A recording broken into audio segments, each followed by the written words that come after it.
She walked onto that range carrying a rifle older than half the men laughing at her. They didn't know her name. They didn't care. All they saw was 5 feet 2 inches of silence wearing a uniform that didn't quite fit. Garrett Ashford looked at her the way you look at something you're about to step on. He had no idea. Because in 19 seconds, 19, every target on that range went down. One after another. Clean, perfect, impossible. And the man who spent the entire morning trying to break her stood with his mouth open, staring at a woman he suddenly didn't recognize. This is the story of Evelyn Blackwood, the recruit everyone wanted to destroy, and the ghost she carried inside her. If this story already has your attention, subscribe right now. Hit that bell. Drop a comment telling me what city or country you're watching from. I want to see exactly how far this story travels. And if it hits you the way I think it will, leave a like, because what's coming next, you're not going to see it coming. The bus pulled into Fort Bragg at 4:47 in the morning. Nobody was supposed to be awake that early except the guards at the gate and whatever poor soul drew overnight duty on the perimeter. But somehow, and Evelyn would later understand this was not coincidence, a group of 8 men was already standing outside Barracks C when the bus doors opened, breath fogging in the October cold, watching the new arrivals like they owned the ground they stood on. Garrett Ashford stood at the center. He wasn't the tallest, he wasn't even the broadest, but he had the kind of presence that came from years of being told he was exceptional, and years of believing it. Hands loose at his sides, jaw set, eyes moving across the new recruits the way a buyer moves through a market, cataloging, discarding, deciding who mattered and who didn't. His gaze landed on Evelyn, stayed there 1 second too long. Then he smiled at the man beside him, Corporal Dex Rowley, thick-necked and easy to laugh. And Rowley laughed first, quiet and ugly, and that was the beginning of it. Evelyn stepped off the bus last. She had a duffel over one shoulder, a hard case in her right hand, and she moved the way very few people move at 5 in the morning after 12 hours of travel. Not rushed, not slow, but measured, like every step was a decision. She was 27 years old and she looked younger than that. She was 5'2" and looked lighter than her actual weight. Her hair was pulled back so tight it changed the shape of her face, and her uniform was standard issue except for a patch of thread along the left cuff where she'd repaired a seam herself, careful and neat as a surgeon's stitch. Rowley noticed that too. He pointed it out to Ashford, who leaned forward to get a better look, and they both laughed again, harder this time. She didn't look at them. That was the first thing that made Ashford's smile go slightly wrong. The qualification course for Fort Bragg's advanced sniper program ran 11 days. 11 days was not a lot of time, and it was not meant to be. The program had been designed 30 years earlier by a man named Colonel Terrence Falk, who believed that pressure was the only honest test, that you couldn't simulate the weight of combat in a controlled environment, so you compressed it, stacked it, made 11 days feel like 11 months, and watched who fell apart under the load. The attrition rate was 63%. That was not a typo. 63% of qualified candidates who had already passed basic qualification, psychological screening, physical assessment, and a background check that went 3 generations deep, washed out before day 8. The program was not looking for good shooters. Good shooters were everywhere. The program was looking for something harder to define and harder to fake. The morning briefing was held in a concrete room with fluorescent lighting and folding chairs. 22 candidates sat in 4 rows. Master Sergeant Tobias Whitfield stood at the front with a clipboard and the expression of a man who had seen too many promising recruits flame out to get attached to any of them anymore. He was 54 years old. He had salt and pepper stubble he never quite shaved and eyes that were the color of old coffee and had seen most things twice. "You are not here because you're good," he said, not bothering with a preamble. "Half of you are good. The other half think they're good, which is worse. Good doesn't mean anything in this program. What matters is whether you can perform when everything that can go wrong has gone wrong and you're running on no sleep and bad coffee and someone is actively trying to make you fail." He looked up from the clipboard. "Speaking of which, welcome to 11 days of exactly that." There was a ripple of tension laughter from the front row, Ashford's group, and Whitfield let it go without reaction. "Equipment assignment is posted outside. Qualifying ranges open at 0600. You will be assessed on marksmanship, fieldcraft, observation, stalking, and judgment under pressure. If you miss a scheduled assessment without a documented medical reason, you're done. If you're caught falsifying a scorecard, you're done, and you'll be explaining it to someone with a lot more rank than me. Questions? Nobody had questions. Good. First assessment starts in 90 minutes.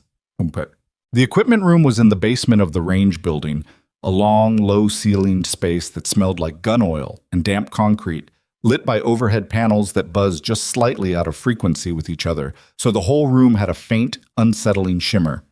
Equipment was assigned by lottery. Candidates drew numbers. Numbers corresponded to lockers. Lockers contained their assessment kit for the first 3 days of the program. Evelyn drew number 17. Locker 17 was at the end of the row, and she knew something was wrong before she opened it.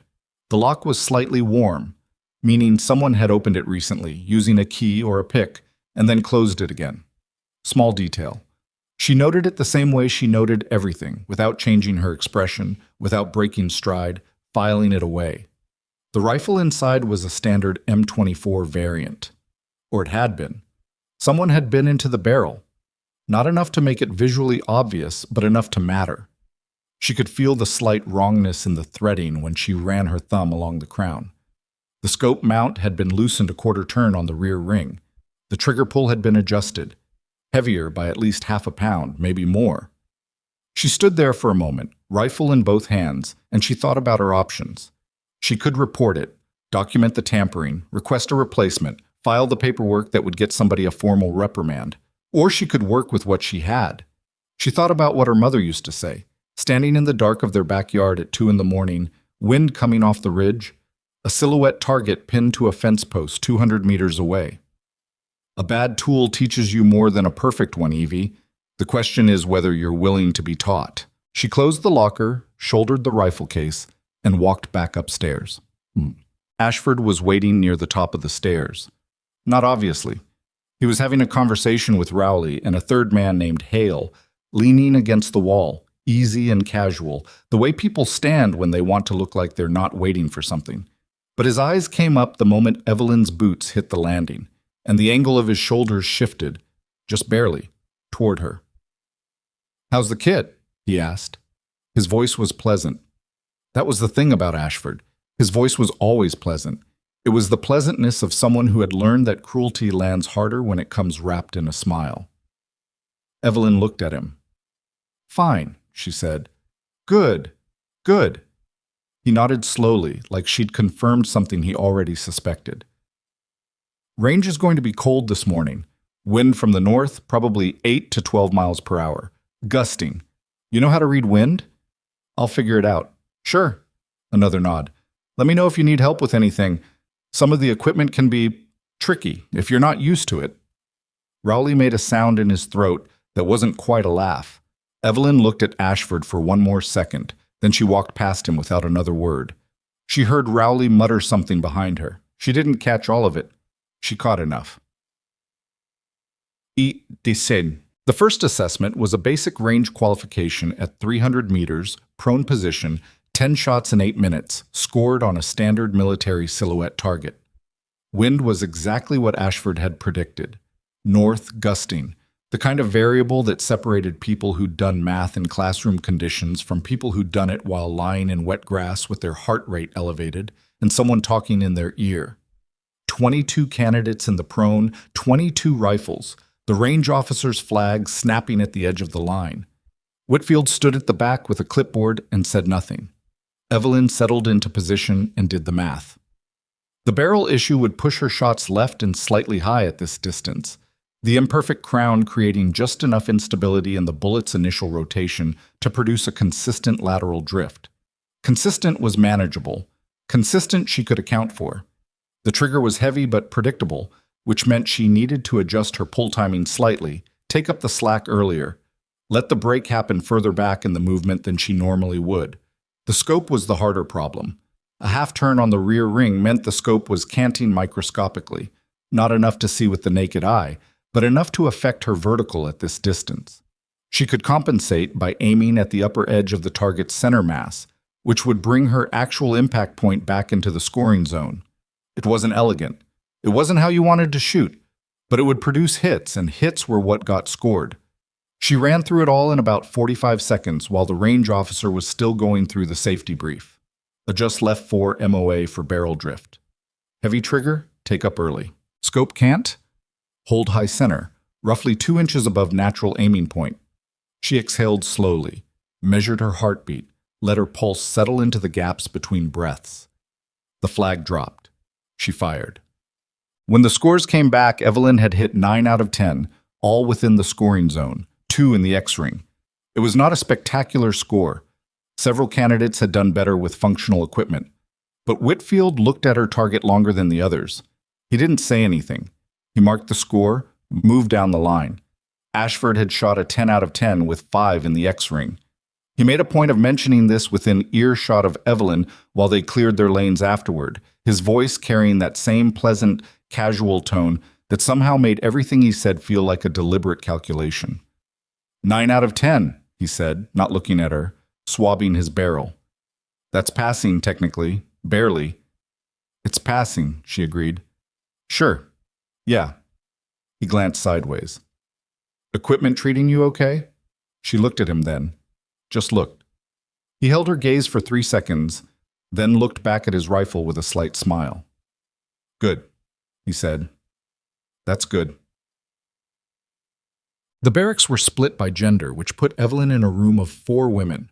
Herself, a compact redhead named Vasquez, who had come up through MARSOC, a tall, quiet Midwesterner named Chen, who barely spoke to anyone, and an Air Force veteran named DeLuca, who snored at a volume that suggested structural damage. On the first night, Evelyn lay on her bunk and stared at the ceiling and listened to the bass settle around her. Somewhere outside, a vehicle engine turned over. The wind had picked up again, dragging leaves across the concrete outside the window. She thought about the rifle. She went through the adjustments she'd made in her head, the same way she'd been taught, methodically, without emotion, not as a list of problems, but as a series of solutions. Her mother had taught her to do this, to take any situation, no matter how stacked against her, and strip it down to its components. What is broken? What can be fixed? What has to be worked around? You will not always have the right tools, Evie, her mother's voice in her head, quiet and certain. You will not always have the right conditions. You will not always have time or support or people in your corner. You will sometimes have a broken rifle and a cold morning and a room full of people hoping to watch you fail. What matters is what you do with it. Evelyn closed her eyes. What matters is what you do with it. Taught. Day 3 of the qualification course introduced moving targets. This was where most candidates began to show the cracks. A stationary paper silhouette 300 meters away was one thing. A target mounted on a motorized rail moving laterally at variable speeds in a crosswind was something else entirely. It required a different kind of calculation, not just compensation for existing variables, but prediction of movement, which meant anticipating where the target would be at the precise moment the bullet arrived, accounting for travel time, wind drift, and the mechanical lag of the trigger system. Most candidates found this part hard. Some found it impossible. Ashford, to his credit, was genuinely good at it. He'd had high-value training, and it showed. His timing was smooth, his lead calculations were clean, and he worked through the moving target array with the confidence of someone who had done it many times before. He hit 4 out of 5 on his first run, which put him near the top of the morning's scores. He watched Evelyn's run from behind the line. She fired the first shot and hit. She fired the second shot and hit. The third target came out faster than the others. A speed variation the range officers sometimes threw in without warning, and Evelyn adjusted mid-pull, which should have been impossible given the heavy trigger weight on her rifle. But she adjusted. And hit. Fourth target. Hit. A pause in the sequence. The range went quiet for a moment. The gap between rotations, 2 or 3 seconds of stillness. And in that stillness, Evelyn did not move. She did not shift her position. She did not drop her eye from the scope. She simply waited, breathing, absolutely still, while candidates on either side of her shuffled and resettled and exhaled. The fifth target appeared at the far end of its rail travel, moving back toward center. Evelyn led it by a calculated margin, applied pressure to the trigger in the exact rhythm she'd worked out over 2 days of compensating for the altered pull weight, and fired. Hit. 5 for 5. The range officer marked her card without comment. That was how range officers operated. Neutral, professional, no reaction either way. But Whitfield, standing 20 feet behind the line, had stopped writing on his clipboard. He was watching her, not her target, her. The way she held the weapon, the way she breathed, the way she re-established her position after each shot with the same micro-adjustment that spoke not of trained habit, but of deeply ingrained instinct. The kind of thing that didn't come from a course or a manual. The kind of thing that came from years of private practice. Solitary and serious, and far beyond anything the standard qualification pathway would have produced. He'd seen that kind of shooting once before, a long time ago. He'd been a young NCO then, fresh out of his own qualification course, standing in a different range in a different state, watching a woman shoot a pattern so consistent it looked mechanical until you realized it wasn't mechanical at all. It was human, but human at a level that felt like something else. He'd asked his supervising sergeant about her after. Sergeant had said her name without expression, like it was a classified file you weren't supposed to have found. Evelyn Blackwood. Best shot we've ever put through this program. Don't get attached. She's already been requested by people whose names you'll never know. Whitfield looked at Evelyn's card, looked at her name. Blackwood. He wrote something in the margin of his clipboard slowly and said nothing. That evening, Evelyn took her rifle to the maintenance bay and requested permission to do a full function check. It was within regs. Candidates were allowed to inspect and clean their assigned equipment, and the duty sergeant signed off without a second look. She spent 2 hours at a workbench by herself. She couldn't fix the barrel. The threading issue required a machinist and a replacement crown, and she had neither. But she could work on the scope mount, tighten the rear ring without over-torquing, bring the cant back towards zero, or close enough to zero that the compensation became more precise. She could adjust the trigger shoe herself, not by removing material, but by changing the angle of her grip in a way that effectively reduced the perceived pull weight without touching the mechanism. Small adjustments, marginal gains, the kind of thing that required patience and exactness, and the ability to be honest with yourself about what was and wasn't working. She was still at the workbench when the light in the maintenance bay flickered and she heard boots on the concrete behind her. She didn't turn around. "You're going to be here all night?" Whitfield said. "Not much longer, Master Sergeant." He came to stand at the far end of the bench, hands clasped behind his back, looking at the disassembled scope in front of her. "Scope trouble?" "Mount was loose." He was quiet for a moment. "You could have reported that at intake." "I know. Why didn't you?" She looked up at him. He was hard to read.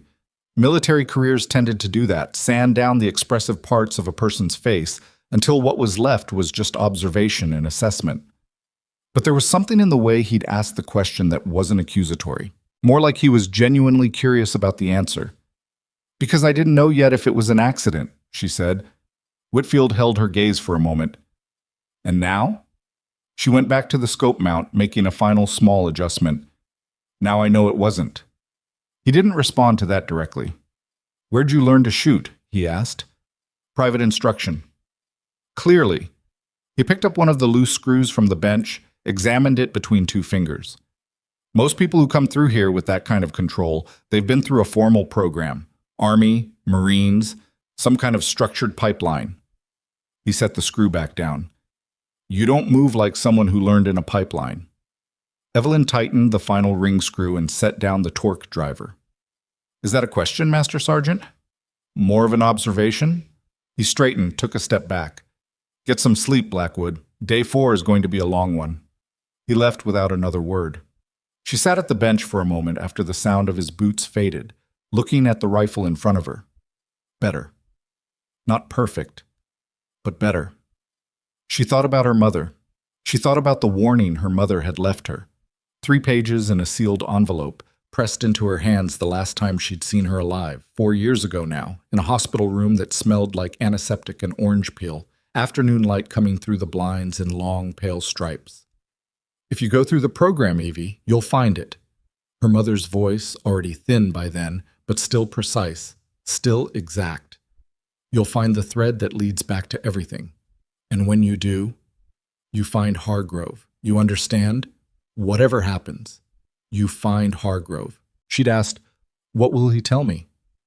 And her mother had looked at her with those eyes, the ones that saw everything, that calculated everything, that had spent a lifetime measuring the world in angles and distances and wind corrections, and she'd said, "He'll tell you about the people who want the program destroyed, and one of them is already inside it." Evelyn packed up the rifle. She turned off the workbench light. She walked back to the barracks in the dark, the base quiet around her, and she thought about threads and about warnings, and about a name her mother had told her to find, and about another name, spoken more quietly, with something that lived between fear and hatred in her mother's voice. Silas Kane. She hadn't met him yet. She would. Day 5 brought stalking assessments, which were a different kind of test entirely. Stalking was the part of sniper training that most civilians didn't think about, the part that had nothing to do with shooting and everything to do with disappearing. The exercise was simple in concept and brutal in execution. Candidates had to move from a starting position 1 kilometer behind the range, approach to within 200 meters of 2 observer positions, set up, and fire 2 shots at a target without being detected by the observers. The observers were Whitfield and a second instructor Evelyn hadn't met yet, a lean, gray-haired man with quiet eyes who'd been introduced only as the Walker, and who moved around the edges of the training area like someone who had spent a lot of time being invisible and found it difficult to stop. If the observer spotted you before you fired, or spotted your movement during or after, you failed the iteration. Evelyn had spent the previous evening in the prone behind the barracks, pressing her cheek against the cold ground for 2 hours, getting her face acclimated to the discomfort, reminding her nervous system that discomfort was not the same as danger. Her mother had made her do that, starting at age 11. "Your body will try to move," she'd said. "Your job is to convince it that stillness is safe, that stillness is home." She approached the stalking zone from the east, using a shallow depression in the ground that most candidates had dismissed as too exposed. The angle was bad. You had to stay lower than felt reasonable and move slower than felt productive. But the east approach put the sun at the observers' backs and in your face, which meant your shadow worked with you instead of against you. She moved 8 inches at a time. 8 inches. Wait. Listen. Evaluate. 8 inches. It took 2 hours and 40 minutes. She set up behind a root mass, vegetation overhead, prone in mud that had soaked through her jacket to her skin within the first 20 minutes, and she acquired the target, a standard silhouette at 180 meters. And she controlled her breathing, and she waited. And she thought about Silas Kane. She'd seen him twice on the base, and both times something had crawled up the back of her neck. Not fear exactly, but its more useful cousin, attention. He was one of 3 program instructors, responsible for the tactical assessment components and the end-of-course evaluation. He was compact, unremarkable-looking, mid-50s with short gray hair, and a habit of standing slightly off to the side during group briefings, which gave him a view of everyone without being the center of attention. She thought about what her mother had told her about him. She thought about it until her pulse was slow and her position was perfect, and she fired the first shot. Hit. Pause. Reacquire. Breathe. Second shot. Hit. Neither observer moved. Neither called her. She stayed in position for another 4 minutes, the required hold time after the final shot, and then began her slow, careful withdrawal, 8 inches at a time, back the way she'd come, thinking about threads and warnings and a man with quiet eyes who stood slightly off to the side. She didn't know Whitfield had seen her going in. Not because she'd made a mistake. She hadn't. He'd seen her because he'd been watching the east approach specifically, standing at the observer position with binoculars, and he'd caught a movement pattern so controlled, so economical, so unlike anything the standard training pipeline produced that he'd stayed on her for 20 minutes before he'd lost her in the depression. Lost her, he thought. That was the right word. She'd vanished. He hadn't told the other observer. He'd stood there and watched and thought about Diane Blackwood, who could disappear into a field like smoke, and he'd thought about the qualification he was running and the people in it and the particular ugliness that had been coming off Ashford's group since day 1. He'd seen that ugliness before. The way certain men responded to competence they found threatening, how it started as jokes and became something harder. He'd thought about whether to intervene. He'd thought about what Evelyn would want. He'd decided to wait and see what she did with it. That was the thing about certain candidates. They didn't need protection. They needed space. He marked her card. Passed. No notes. But in the margin of his personal log, a spiral-bound notebook he'd been keeping for 12 years, full of names and observations and the kind of institutional memory that never made it into official records. He wrote 4 words next to her name. Blackwood. Watch this one. And underneath that, after a pause, a question he'd been carrying since day 2. Is this her daughter? Night 7. The base was quiet in the specific way that military bases get quiet after 2100. Not silent, because something was always running, some generator or ventilation system or the low hum of the security lighting along the perimeter, but settled, like the physical space itself had agreed to a temporary ceasefire. Evelyn was in the maintenance bay again. She wasn't working on equipment this time. She was sitting on the bench with the lights low, her mother's letter in her hands. Not reading it, she had it memorized, but holding it, the paper worn soft at the folds from 100 handlings, and she was thinking. 3 days left in the qualification course. She'd maintained her scores through the noise and the sabotage and the constant low-grade pressure of Ashford's group finding new and creative ways to make things difficult. A misplaced range card on day 5. Her spotting scope misplaced before the observation assessment on day 6. She'd found it behind a ceiling tile in the equipment bay, which required someone with both access and premeditation. She'd said nothing about any of it. What she had done was watch. And what she'd observed over 7 days was a pattern that went beyond Ashford's particular cruelty. His group moved through the program with a specific kind of confidence, not the confidence of skill, but the confidence of arrangement. They knew which assessments would be scored leniently. They knew which observers would be in which positions before the briefings announced it. They had, at least twice, arrived at an assessment already knowing the day's specific parameters. That kind of information had a source, and the source had access to the program's internal scheduling documents. She looked at the letter in her hands. One of them is already inside it. The door to the maintenance bay opened. Evelyn folded the letter and put it in her breast pocket in one smooth movement, not hurried, just complete, and looked up. It wasn't Whitfield this time. The man in the doorway was compact, gray-haired, standing slightly off to the side of the frame. Silas Kane looked at her for a long moment. Then he smiled, and it was the kind of smile that arrived ahead of its meaning, the expression the face makes before the intent has been fully decided. "Working late, Blackwood," he said. "Couldn't sleep," she said. He looked around the bay slowly, at the empty benches, the tool racks, the low light. "You've been spending a lot of time in here." "Equipment's been giving me trouble." "Right." He stepped inside, hands in his pockets, moving toward the center of the bay with the casual certainty of someone who had every right to be wherever he was. "I've been watching your scores." "I know," she said. "You're an instructor." Something shifted in his expression. Almost nothing, just the faintest recalibration around the eyes. "You're doing well." "Better than well, actually, under the circumstances." "Thank you." "Where did you learn to shoot like that?" There it was. The same question Whitfield had asked her, but Whitfield had asked it with curiosity. Kane asked it with the tone of someone checking whether an answer matched one they already had. She looked at him steadily. "Private instruction," she said, exactly as she'd said to Whitfield. He stood in the center of the bay looking at her. The smile was still there, but thinner now, doing less work. "Your mother was in the military." It wasn't a question. "Yes," she said. "What branch?"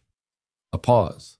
Not long enough to be suspicious, just long enough to feel the shape of the question, to understand what it was actually asking. "Army?" she said. Kane nodded slowly as if he were filing something away. "Well." He straightened, moved back toward the door. "Get some rest. Last 3 days are going to test you." He stopped at the door. Without turning around, he said, "And Blackwood, if the equipment keeps giving you trouble, don't hesitate to come to me directly. That's what I'm here for." He left. Evelyn sat very still on the bench. She breathed in. She breathed out. She reached into her breast pocket and felt the folded letter without taking it out. You find Hargrove, her mother's voice certain and thin. And Kane, Evie, listen to me. If Kane is still there, if he's still in the program, then nothing you tell him is safe. Do you understand? Nothing. She understood. She understood it the same way she'd understood the rifle on day one, by feeling the wrongness in it, by recognizing the damage that had been done, and deciding not to mistake it for something it wasn't. She turned off the workbench light. She walked out of the maintenance bay and into the cold air of the Fort Bragg night, and somewhere behind her the hum of the bass continued its low, ceaseless frequency. And somewhere in the dark, a door opened and then closed again, and the sound of footsteps, measured, quiet, controlled, followed her for exactly 112 feet before they stopped. She knew they were there. She didn't turn around. She had 3 days left. And for the first time since she'd stepped off that bus, Evelyn Blackwood understood with complete clarity that the course she was running had nothing to do with the targets on the range. Day 8, 0600. The range was cold. Wind from the north steady at 9 miles per hour with gusts to 14. The light was flat and gray, the kind of morning where depth perception played tricks on you if you let it. 22 candidates had started.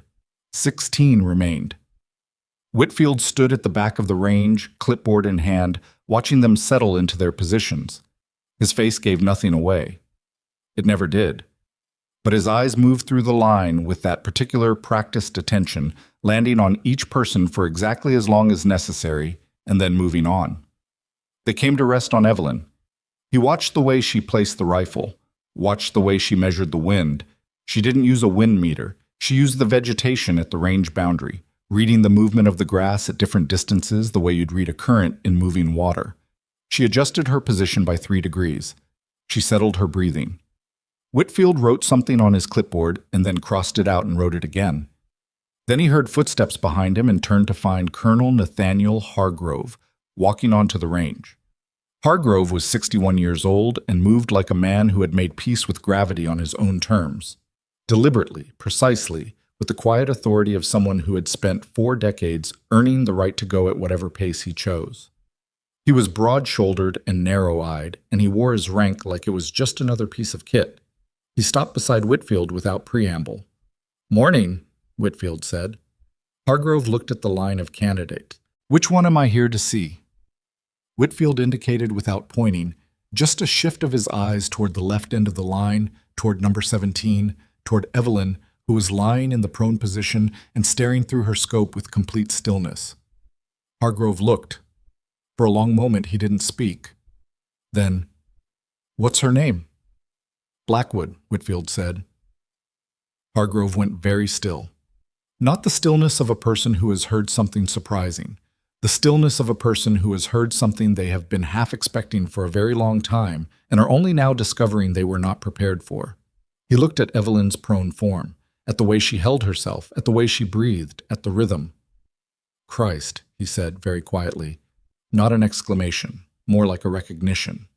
He stood there for a long moment while the range officer called the first assessment to order, while the flag came up and the candidates made their final adjustments, and the cold morning wrapped itself around all of them. Then Hargrove said, in a voice meant only for Whitfield, "I need to talk to that candidate, after the assessment, quietly." Whitfield nodded. The flag dropped.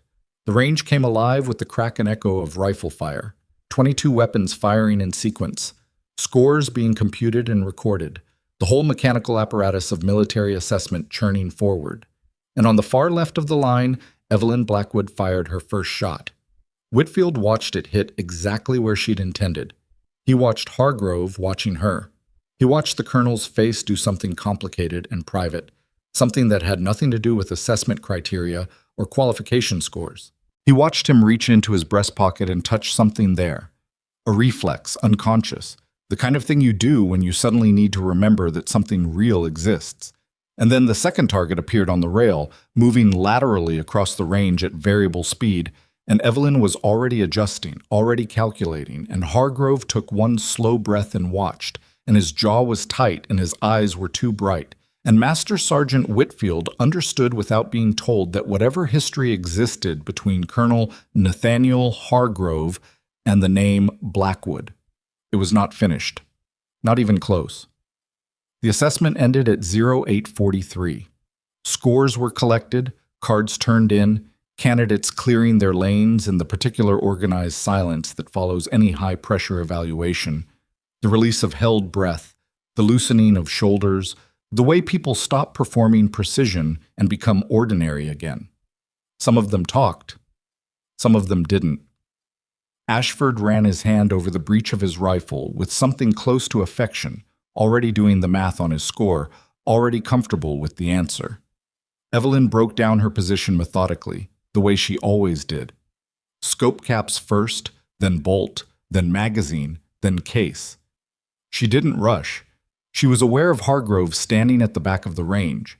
She'd been aware of him since he arrived.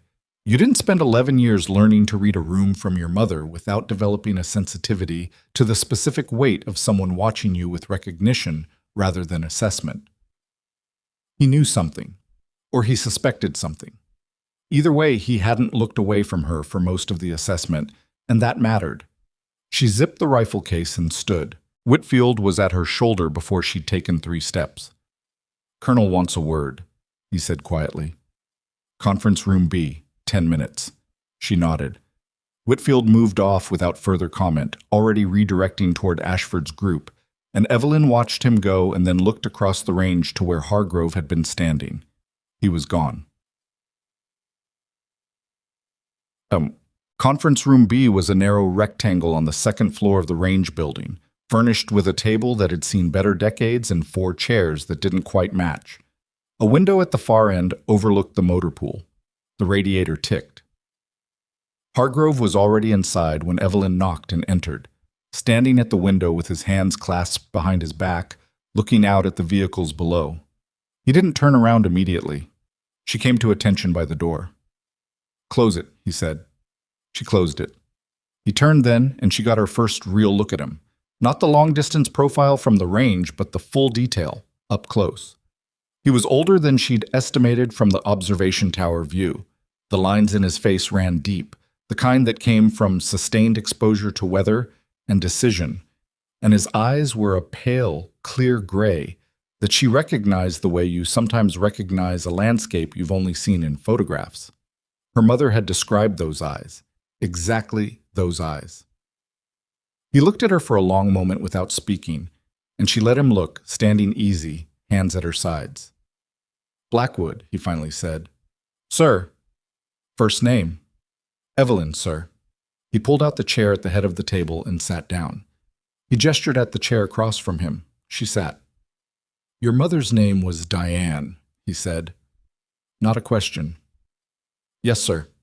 He put both hands flat on the table. They were large hands, steady, the knuckles of the right one slightly thickened from an old injury that had healed imperfectly. "When did she pass?" 4 years ago, October." He nodded once, slowly, like he was absorbing the weight of the date. "I didn't know," he said. "I should have. We'd lost contact a long time before that."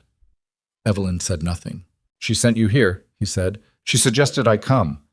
Said the program would—" She paused, choosing the words with care.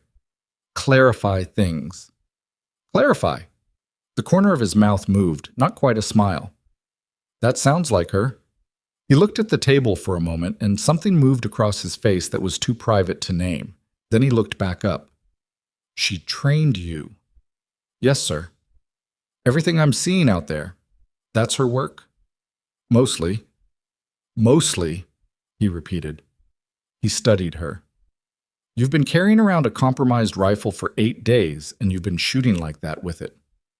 The equipment situation is manageable. Don't be diplomatic. Someone tampered with your kit." She met his eyes. "Yes, sir." "And you know who?" "A beat." "I have a strong suspicion." Hargrove leaned back in his chair. He looked at the ceiling briefly, then back at her. "Your mother left you something. A name, maybe, instructions." It wasn't a fishing question. He already knew. She could hear it. "She left me a letter," Evelyn said. And a name. Yours. The room was quiet for a moment. The radiator ticked.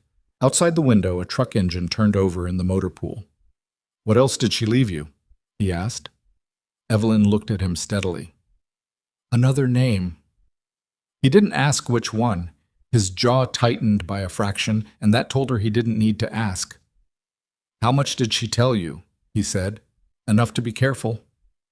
And not enough to know what you're walking into. That's why I'm here, Colonel. He was quiet for a long moment. Then he said, What I'm going to tell you, I need you to understand that I can't put in writing. I can't make this official.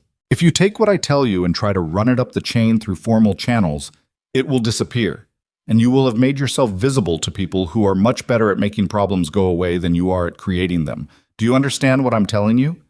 Yes, sir. Say it back to me. If I move officially, it goes nowhere, and I become a target. He held her gaze, nodded.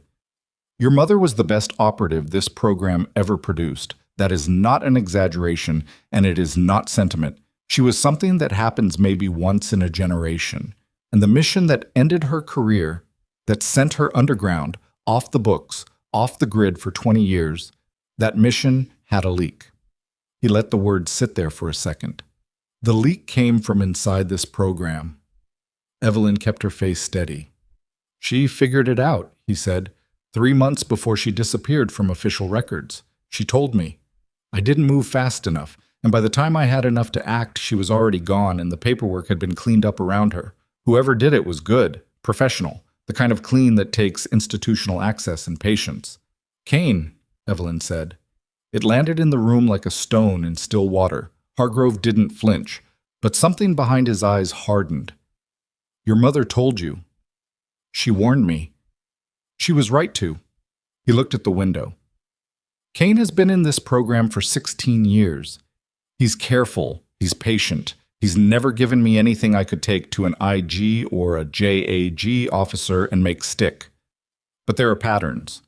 Candidate scores that align too neatly with certain outcomes. Information that moves in directions it shouldn't. Opportunities that open up for specific people and close for others. He looked back at her. People like you. Evelyn thought about the equipment locker, about the spotting scope behind the ceiling tile, about the way Kane had stood in the maintenance bay doorway and said, If the equipment keeps giving you trouble, come to me directly. He knows who I am, she said. Probably. Then the sabotage isn't just about Ashford's group. No, Hargrove said. It's not. She let that settle. He's trying to wash me out before I find anything. Yes. And if he can't wash me out? Hargrove looked at her with those pale, clear eyes that her mother had described as the eyes of a man who tells you the truth, even when it's the most inconvenient option he has. Then he'll use you, he said, the same way he's used others. He'll find a lever, something you care about, something you need, something you're afraid of. He's had 16 years to learn how this program works and what people are willing to do when the pressure gets high enough. What kind of lever does he have on Ashford? Ashford's scores are being managed, Hargrove said. Has been since day 2. He doesn't know it, or maybe he suspects but hasn't asked the right questions. Kane keeps people dependent on outcomes they didn't actually earn. It's how he maintains control. Evelyn sat with all of it for a moment. The radiator ticked. Somewhere down the hall a door opened and closed. What do you need from me, Colonel? Right now, nothing except to keep doing what you're doing. He leaned forward slightly. You're already making people nervous. That's useful. But Blackwood... He paused, and the way he said her name had something in it she couldn't quite place, something careful and old. Don't go after him directly. Not yet. You're not positioned for it, and he's expecting aggression. What he's not expecting is patience. He mentioned my mother indirectly last night, she said. He asked where I'd learned to shoot, asked if my mother was military. Hargrove's expression sharpened. Where was this? Maintenance Bay, 2100. He came to you? Yes. He was quiet for a moment, then, he's moving faster than I expected. He stood, signaling the end of the meeting with the efficiency of someone who'd conducted important conversations in small rooms for 40 years. 3 days left in the course. Finish strong. Don't give him anything he can use. And if anything escalates, anything beyond equipment issues and social pressure, you come to me directly. Not Whitfield. Me. She stood. And after the course? He looked at her. Let's get through the course first. She nodded, moved toward the door. Evelyn. She stopped. He was looking at her with that complicated private expression she'd seen cross his face on the range, in the flat fluorescent light of the conference room. It was clearer, and she could read it now. It was grief. The specific kind that had been so long untended that it had gone structural, built itself into the framework of the face. She was, he started, stopped, tried again. She deserved better than what happened to her. Evelyn held his gaze for a moment. I know, she said. That's why I'm here. She came out of the range building into a morning that had gotten colder while she was inside, the wind picking up, carrying the smell of rain from somewhere west. She had 50 minutes before the next assessment block. She used 20 of them walking the perimeter road at the east end of the training area, the long way around, hands in her jacket pockets, working through what Hargrove had told her and what it meant for the next 72 hours. Kane knew who she was. That changed the geometry of everything. If he was moving faster, coming to her directly, asking pointed questions, then either the sabotage campaign wasn't producing results fast enough for his timeline, or something had changed his calculus. Hargrove's arrival on the range this morning. Maybe Kane had seen it. Maybe he'd seen the colonel watching her and understood what it meant. Either way, she was no longer an anonymous problem. She was a named one. She came around the east bend of the perimeter road and stopped. Ashford was leaning against the fence line 20 meters ahead, alone, which was unusual enough that she marked it immediately. He wasn't in a position to have casually ended up here. The perimeter road wasn't on any route between the barracks, the range building, and the mess. You came to this stretch of fence on purpose. He straightened when he saw her. She kept walking. Toward him, not away. Changing direction would signal something she didn't want to signal. She stopped 2 meters from him. Assessment prep? She said. He looked at her without the usual easy amusement. Something had shifted in his face since the range this morning. Some calculation had changed, and he was working out what to do with the result. You shot well today, he said. Thanks. 5 for 5 on the moving array, clean. The wind was manageable. Right. He looked out at the tree line beyond the fence, then back at her. Someone's been in your equipment locker. She waited. I know because I told Rowley to do it. He said it flat, no particular effect, like he was stating a logistical fact. Day 1. I told him to make your kit difficult. Figured you'd flame out faster if the equipment was fighting you. She looked at him. I'm telling you now, he said, because it didn't work, and I want to know why it didn't work, and I'm not going to find out by watching from across the range. You want to know how I compensated. I want to know who taught you. There it was, the same question. Third time in 12 hours, from 3 different mouths with 3 different reasons behind it. She studied him. He wasn't performing now. The pleasantness was gone, the smile was gone. What was left was a man who was genuinely unsettled and was deciding whether honesty was useful to him. Why does it matter? She said. Because nobody shoots like that with a compromised barrel and a heavy trigger without having trained for it specifically. Not compensation, anticipation. You knew what was wrong before you fired the first shot, and you built your hold around the defect like it was a calculated variable. He looked at her steadily. That's not something you learn in a classroom. That's not something you get out of a manual. No, she said. It isn't. So who taught you? She looked at him for a long moment. The wind moved between them. Someone who learned it the hard way, she said, and passed it on. He searched her face. Why are you here, Blackwood? Not the program. I mean, here. What are you actually looking for? It was a sharper question than she'd expected from him, and she filed that away.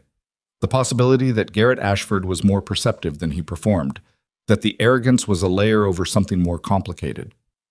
Same as everyone, she said. Qualification. He made a short sound, not quite a laugh. Right. He looked at the fence line again. Kane talked to you last night. She kept her expression still. He's an instructor. He came to you specifically after 2100. Ashford looked back at her. He doesn't do that with candidates he doesn't care about. She said nothing. I've been in this program twice, he said. Failed the first run 3 years ago, came back, and I've watched how Kane moves through a cohort. He ignores most people, the ones he pays attention to. He stopped. Something shifted in his jaw. The ones he pays attention to tend to have complicated qualification outcomes. Complicated how? Some of them pass things they shouldn't. Some of them fail things they shouldn't. He looked at her directly. I'm telling you to be careful. I appreciate the concern. I'm not being concerned, he said. I'm being accurate. He pushed off from the fence, straightened. And for what it's worth, the equipment thing. I'll tell Rowley it's done. She watched him. Why? Because it's not the fight I want. He said it without sentiment. I want to beat you on the range. Fair conditions, best score wins. That's what I want. She considered him for a moment. Okay, she said. He nodded once, started to walk past her, then stopped. That shooting method you use, Bob, the way you time your breath between the pulse. I've seen it once before. A training film, years old, classified. I wasn't supposed to see it. He paused. The shooter in the film was someone they called Ghost. He walked on before she could respond. She stood by the fence and listened to his boots on the gravel recede and felt the cold wind off the west pressing against her jacket. And she thought about a classified training film and a name spoken like a myth. And she thought about her mother standing in their backyard in the dark, 2 a.m, wind off the ridge, patient and exact and ruthlessly, endlessly precise. The Day 9 assessment was the longest single block of the qualification course, a 12-hour field exercise that ran candidates through a compressed operational scenario. The scenario was designed to simulate a forward observation and engagement package, movement into position, target acquisition, communication with a simulated command element, and a sequence of timed engagements before a controlled exfiltration back to the base perimeter. Radio protocol was tested. Map reading was tested. The ability to manage physical discomfort over extended periods without it degrading performance was tested. There were stress inoculation elements built into the scenario. Unexpected noise events, simulated equipment failures, pop-up time pressure that required rapid problem solving without access to a supervisor. Evelyn was assigned a solo lane. Most candidates were paired, which gave them the option of sharing load, one spotting, one shooting, trading the physical and cognitive burden across the duration. Solo meant every task fell to the same set of eyes, the same body, the same tired and cold and hungry brain at hour 9 that had started the exercise sharp and rested at hour 1. She didn't mind. She'd done most of her training alone. She moved into the field exercise at 0530 before the light was properly up, navigating by terrain association and a topographic map she'd studied for 20 minutes the night before. Her lane covered roughly 4 kilometers of broken ground, shallow ravines, scrub oak, 2 creek crossings, a long open ridge that had to be transited below the crest to avoid silhouetting. She moved steadily, conserving energy. At the first checkpoint, she made radio contact with the simulated command element, an evaluator with a clipboard and a radio operating from a camouflaged position, and gave a clear, abbreviated sitrep. Position, status, anticipated movement, time to objective. Copy, Blackwood. Good format. Proceed to phase line echo. She went. The objective area was a hillside woodline overlooking a simulated compound, a collection of structures the range safety team had laid out for exactly this purpose, complete with moving target arrays and a timed engagement sequence that would run on command from the evaluator. She entered the woodline from the east, the same preference she'd shown in the stalking exercise, and spent 40 minutes establishing her position before she was comfortable with it. 40 minutes was long. Other candidates she knew would have been shooting in 15, but her mother had told her, the position is 70% of the shot. Spend twice what you think on the position and half of what you think on the shot. She settled in. The radio crackled. Blackwood, this is Overwatch. Target array coming up in 90 seconds. Confirm ready. Overwatch, Blackwood. Confirmed ready. Awaiting your go. Copy. Stand by. She controlled her breathing. She had a consistent wind reading.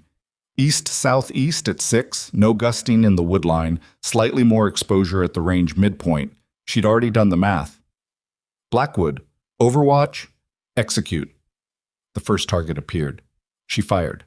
Hit. The sequence ran through 6 targets over 4 minutes, with irregular intervals between appearances designed to prevent rhythm anticipation. She hit 5 cleanly. The 6th appeared at a severe angle to her position, outside her predetermined arc, and she had to shift her body by 40 degrees, which disturbed her spotting reference, and the shot hit at the outer edge of the scoring zone rather than center mass. Not perfect, but scored. She called the end of her engagement sequence to the evaluator and began her exfiltration, the longest and most physically demanding portion of the exercise. The return route was different from the ingress route, a standard tactical principle, and it took her through terrain she hadn't press scouted. She moved carefully, reading the ground as she went, and she was 40 minutes into the return when she heard something that didn't belong. Footsteps. Not wildlife, not wind.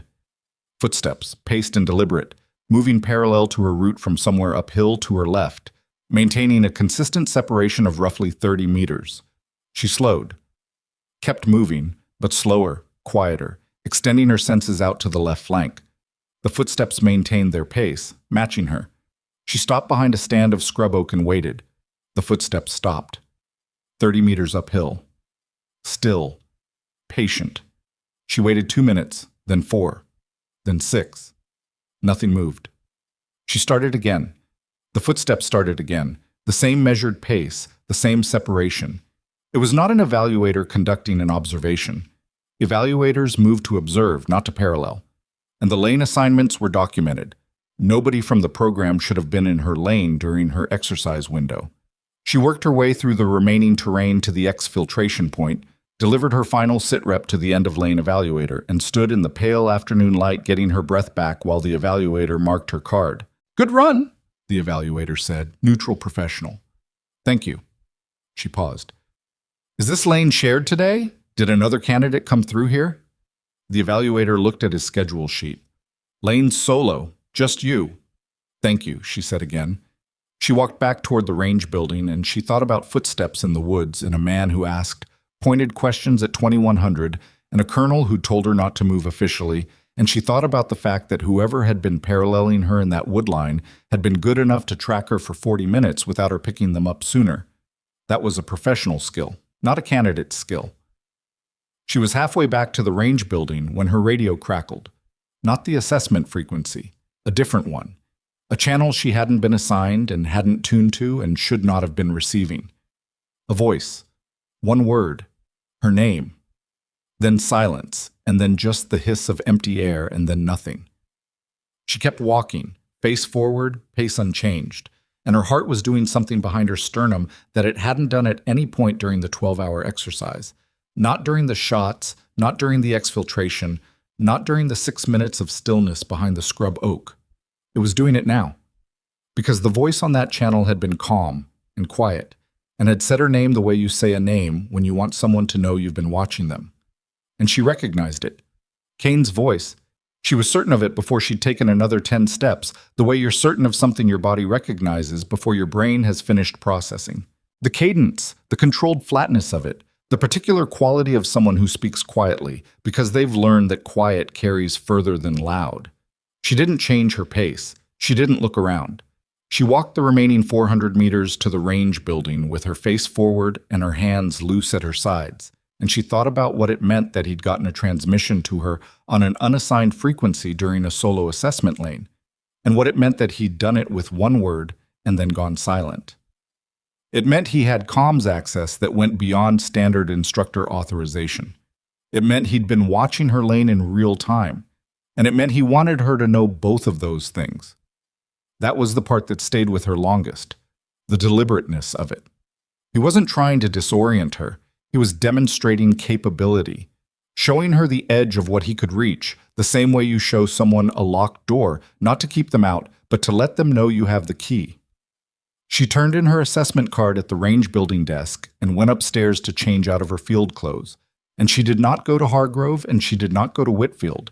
And she sat on the edge of her bunk for 3 minutes in the quiet barracks and let the adrenaline she hadn't acknowledged burn itself out, and then she got up and went to chow.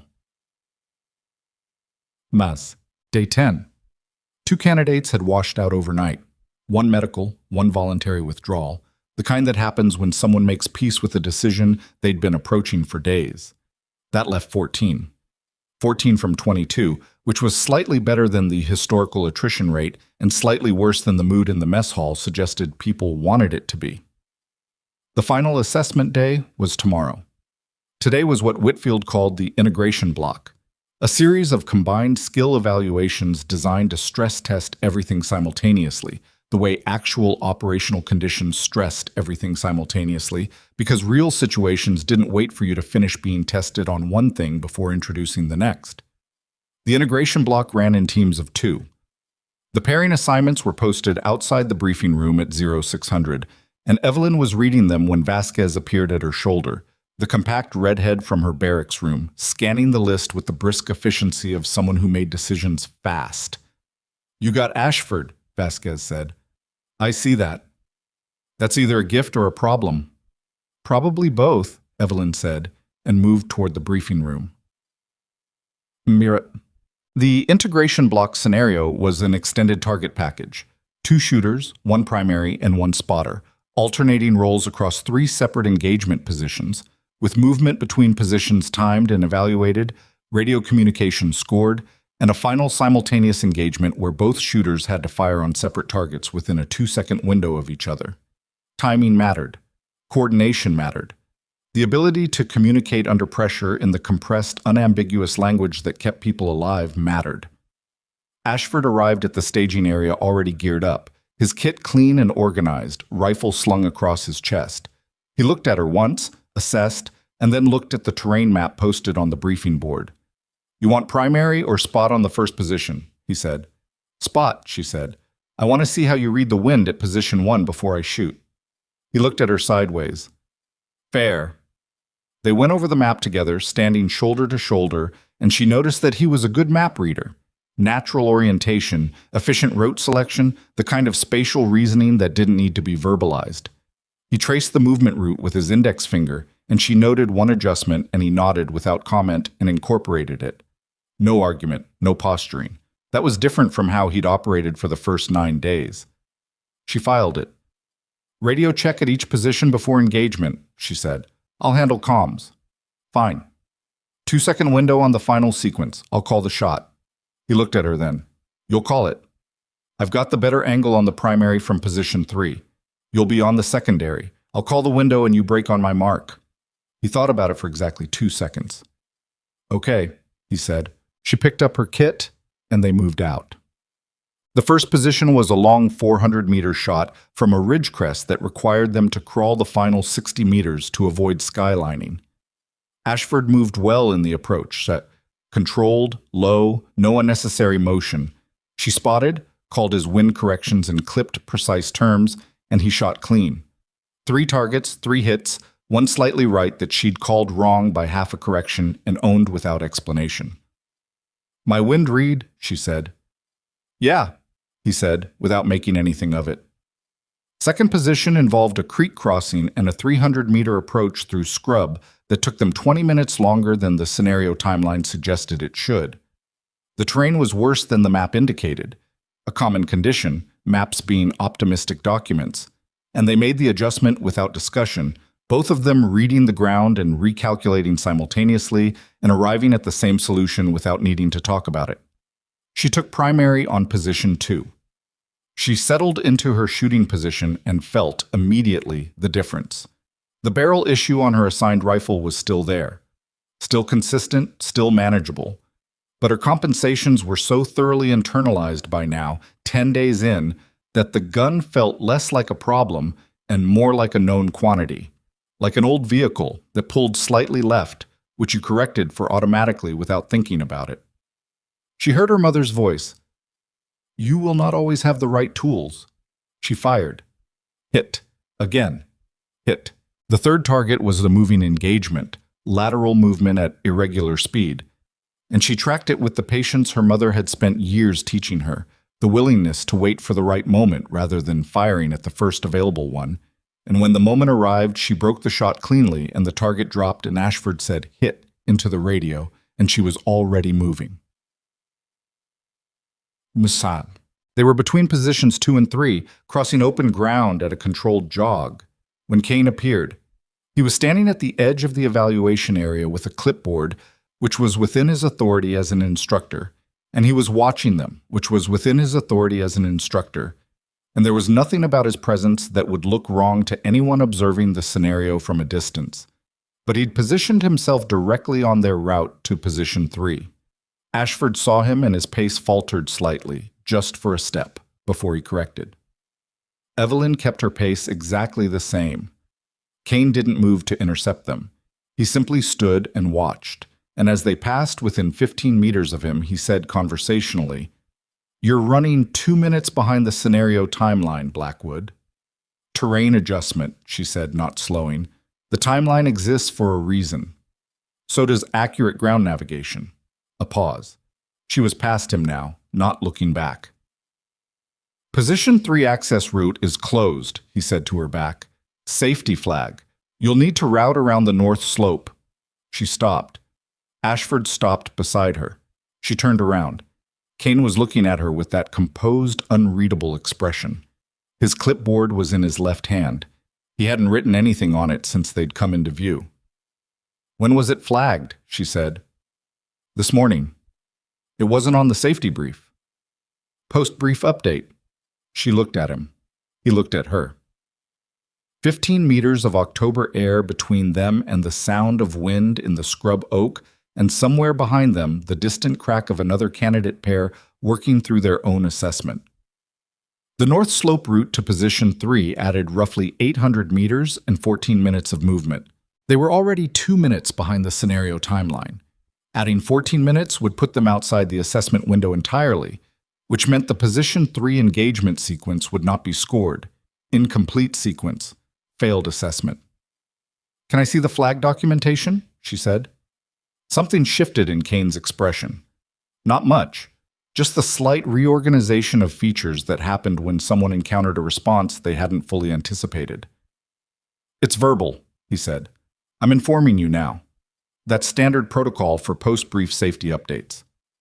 It's standard protocol to document safety flags in writing before or during the relevant assessment period," she said. "Verbal notification doesn't override documented safety procedure." Silence. Ashford, standing 2 feet to her left, was very still. "You're questioning my instruction," Kane said. "I'm asking to see documentation for a safety flag that would require me to modify my assessment route in a way that directly affects my scored outcome." She kept her voice level. "That's not a question. That's a request for verification. Candidates are entitled to request verification of any assessment parameter change." She watched him. He was calculating. She could see it. The rapid assessment of options, the social and procedural levers, the decision about how far to push in a setting that was more visible than he'd perhaps intended when he'd positioned himself on their route. "The flag stands," he said. "Then I'd like you to radio range control and have them confirm it while I listen," she said. "It'll take 2 minutes. If it's documented, we route north. If it's not, we proceed to position 3 as planned." The moment held, a long, still, cold moment where nothing moved except the wind. Then Kane said, "Proceed to position 3." And his voice was exactly as composed as it always was, and he turned and walked back toward the range building, and Evelyn watched him go until he was far enough away that she was certain he wasn't going to turn around. She turned to Ashford. His jaw was tight. His eyes were on the spot where Kane had been standing. "What just happened?" he said. It wasn't quite a question. "We have 9 minutes to get to position 3, she said. "Move." They moved. Position 3 was a rooftop hide on a decommissioned structure at the edge of the range complex. 2 stories, flat roof, access via an internal ladder that had seen better years and complained about it in creaks and flexes as they went up. The roof gave a clean sightline over the final target array. 2 silhouettes, fixed positions, 220 meters. The assessment required simultaneous engagement, both targets down within a 2-second window. She set up on the left corner. Ashford set up on the right. They had a natural angle split that put each of them on a separate target with minimal interference. She ranged both targets, called the distances to Ashford, he confirmed. She checked wind. The roof gave different exposure than the ground, and the wind was slightly stronger up here, maybe 2 miles per hour more, which mattered at this distance enough to adjust for. She called the correction. He made his adjustment. "Ready?" she said. "Ready," he said. She looked through her scope. The target was clean, sharp edges, unobstructed, 220 meters in good light. She could feel her heartbeat. She counted the gaps between beats the way her mother had taught her, finding the rhythm, the 2-second window between the peak of the heartbeat and the next one where the body was most still. "On my count," she said. 3, 2. She didn't say 1. She'd been taught not to. A verbal one created a tiny anticipatory tension that degraded the shot. Instead, she fired on the first gap of stillness after 2. The crack of her shot and the crack of Ashford's were so close together they sounded like a single report with a slight echo. Both targets went down. The range officer below called it on the radio immediately. 2 for 2. Time differential, 0.8 seconds. Inside the window, Ashford let out a slow breath beside her. He lowered his rifle. He didn't say anything for a moment, looking out at the target array. Then, 0.8. "We had room," she said. "Yeah." He looked sideways at her. "The flag. You knew it wasn't real." "I suspected." "How?" She started breaking down her position, moving efficiently. "Because the access path to position 3 was visible from the route we were on. There was no safety equipment present, no barrier markers. When you flag a live range area mid-assessment, you put physical markers because candidates are moving fast and radio comms are inconsistent. There were nothing." He was quiet for a moment. "He's done that before," he said. "The post-brief update. Different reasons every time. This candidate needed a rebrief. That candidate was moved to an alternate sequence." He paused. "I always thought it was just administrative noise." "It wasn't." He looked at her. "No," he said. "I see that now." They came down off the roof one at a time, Ashford first, Evelyn last, and when she reached the ground, she found Whitfield standing 10 meters away with his clipboard and an expression that suggested he'd been there long enough to have observed the end of the rooftop sequence. He looked at her card, marked it. "Good timing on that simultaneous," he said. "Thank you, Master Sergeant." He glanced up. "Have any trouble finding the position?" She held his gaze.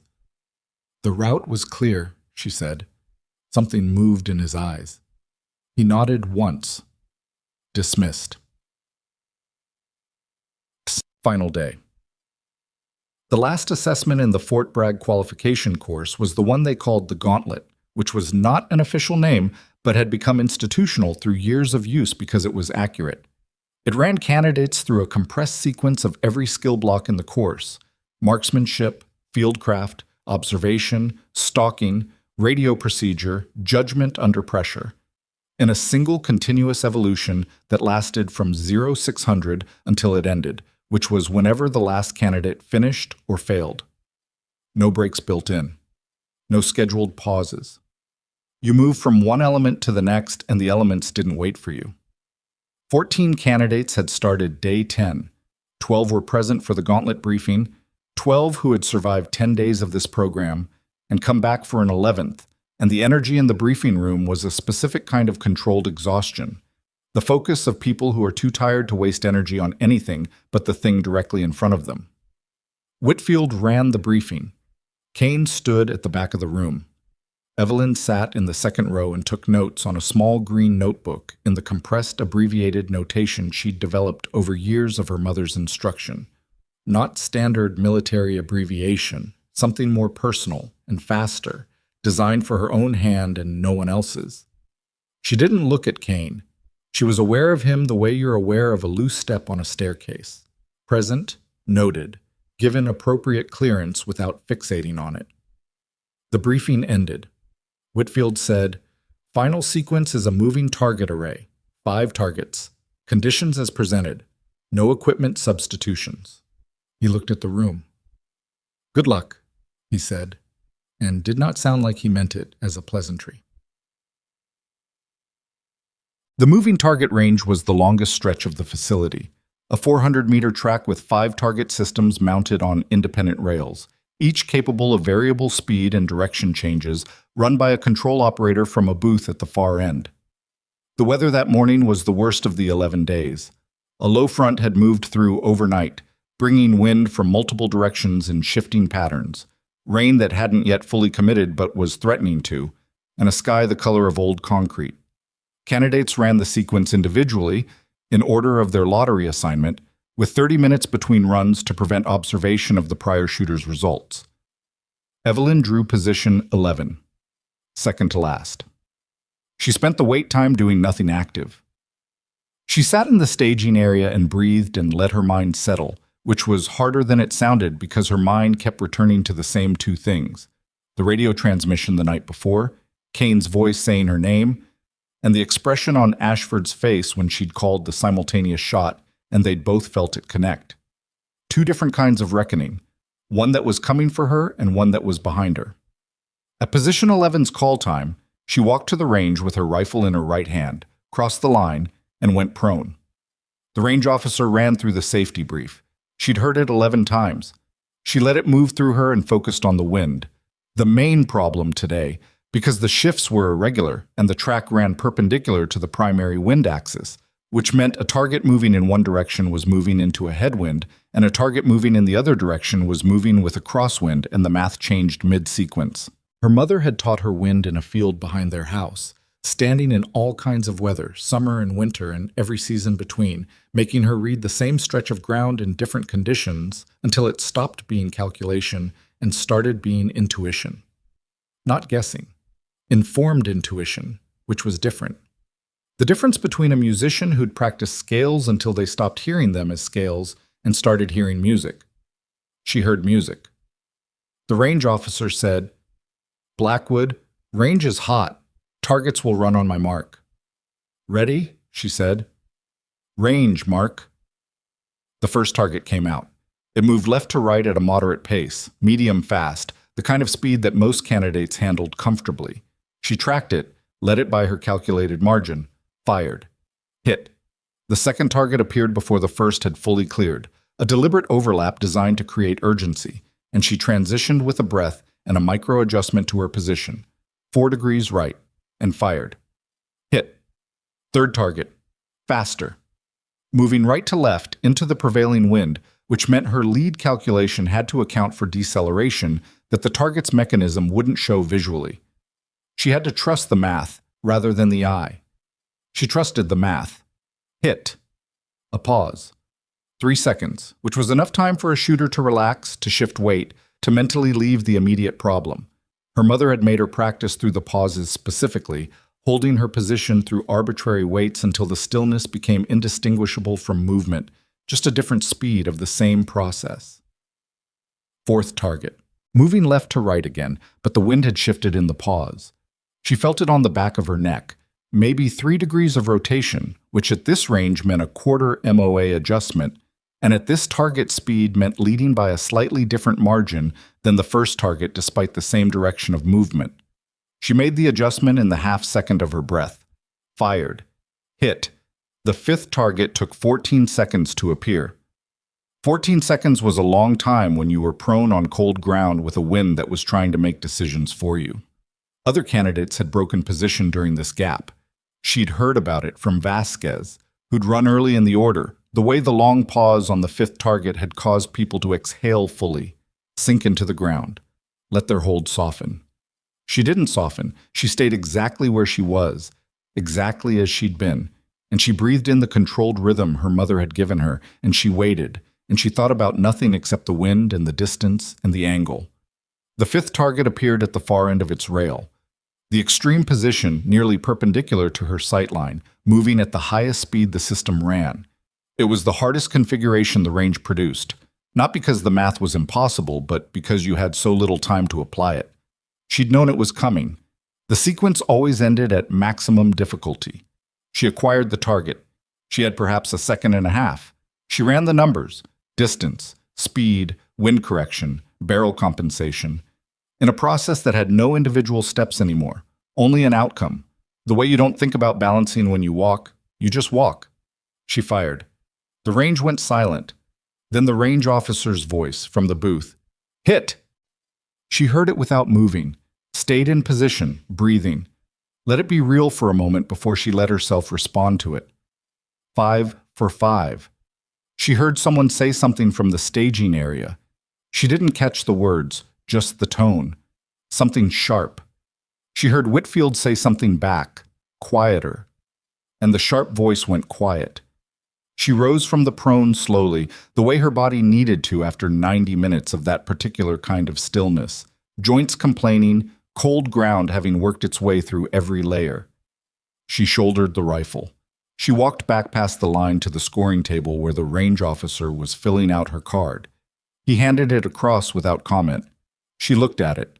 He'd written the hit count, the time splits between each engagement, and at the bottom of the card, in the comments field that was usually left blank, he'd written 2 words in capital letters. Same rhythm. She stared at those 2 words. The range officer was already looking past her, preparing for the final candidate's run. She folded the card and put it in her breast pocket, next to her mother's letter. She turned away from the table and found Hargrove standing at the edge of the range boundary.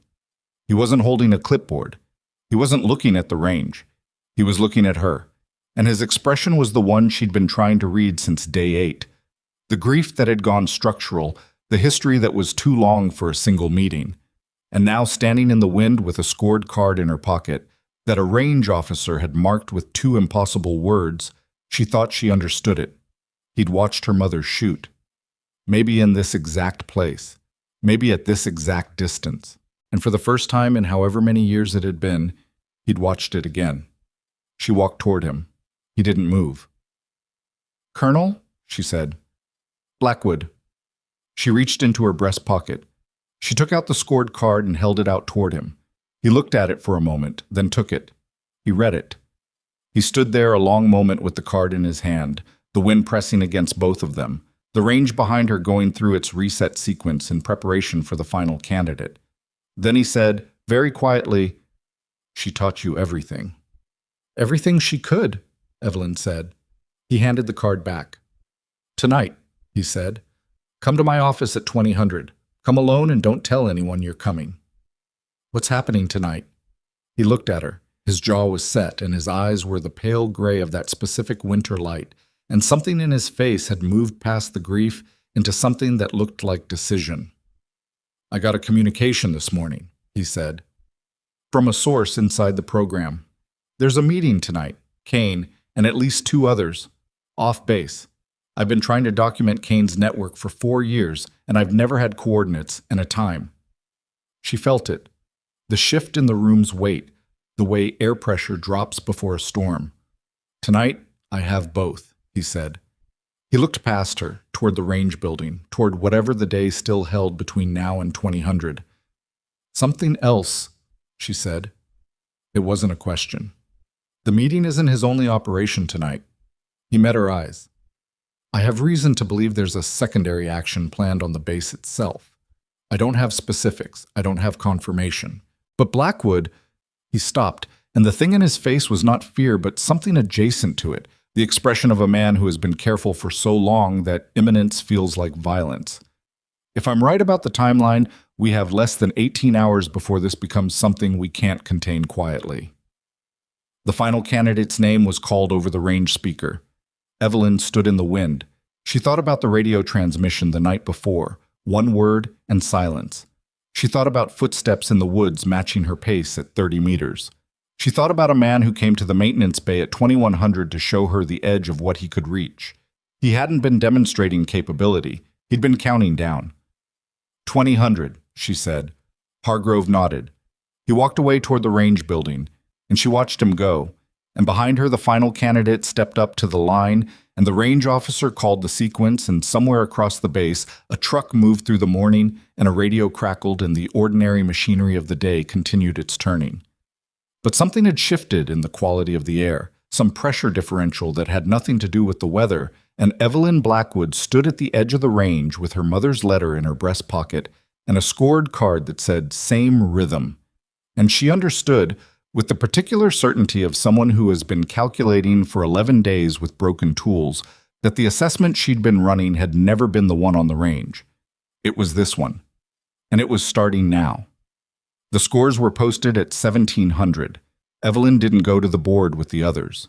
She heard the crowd of remaining candidates gathering in the hallway outside the range building, heard the particular compressed noise of people reading results they'd been building toward for 11 days, heard Ashford's voice say something flat and clipped that she couldn't make out, heard Rowley respond with something that sounded like surprise. She stayed in the barracks room and cleaned her assigned rifle for the last time, methodical and unhurried, the way you do a thing when you know it's the final time you'll do it, and you want to give it the attention it deserves. Vasquez came in 10 minutes later and sat on the edge of her bunk. "You qualified," she said. "I know." "Top score in the cohort?" A pause. "By 4 points." Evelyn ran a clean patch through the barrel. "Ashford?" "Second. He's not happy about it, but I don't know.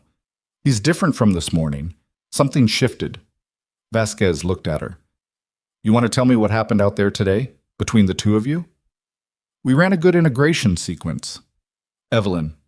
Vasquez said her name with the specific weight of someone who had been watching for 11 days and had drawn conclusions. "I've been through MARSOC selection.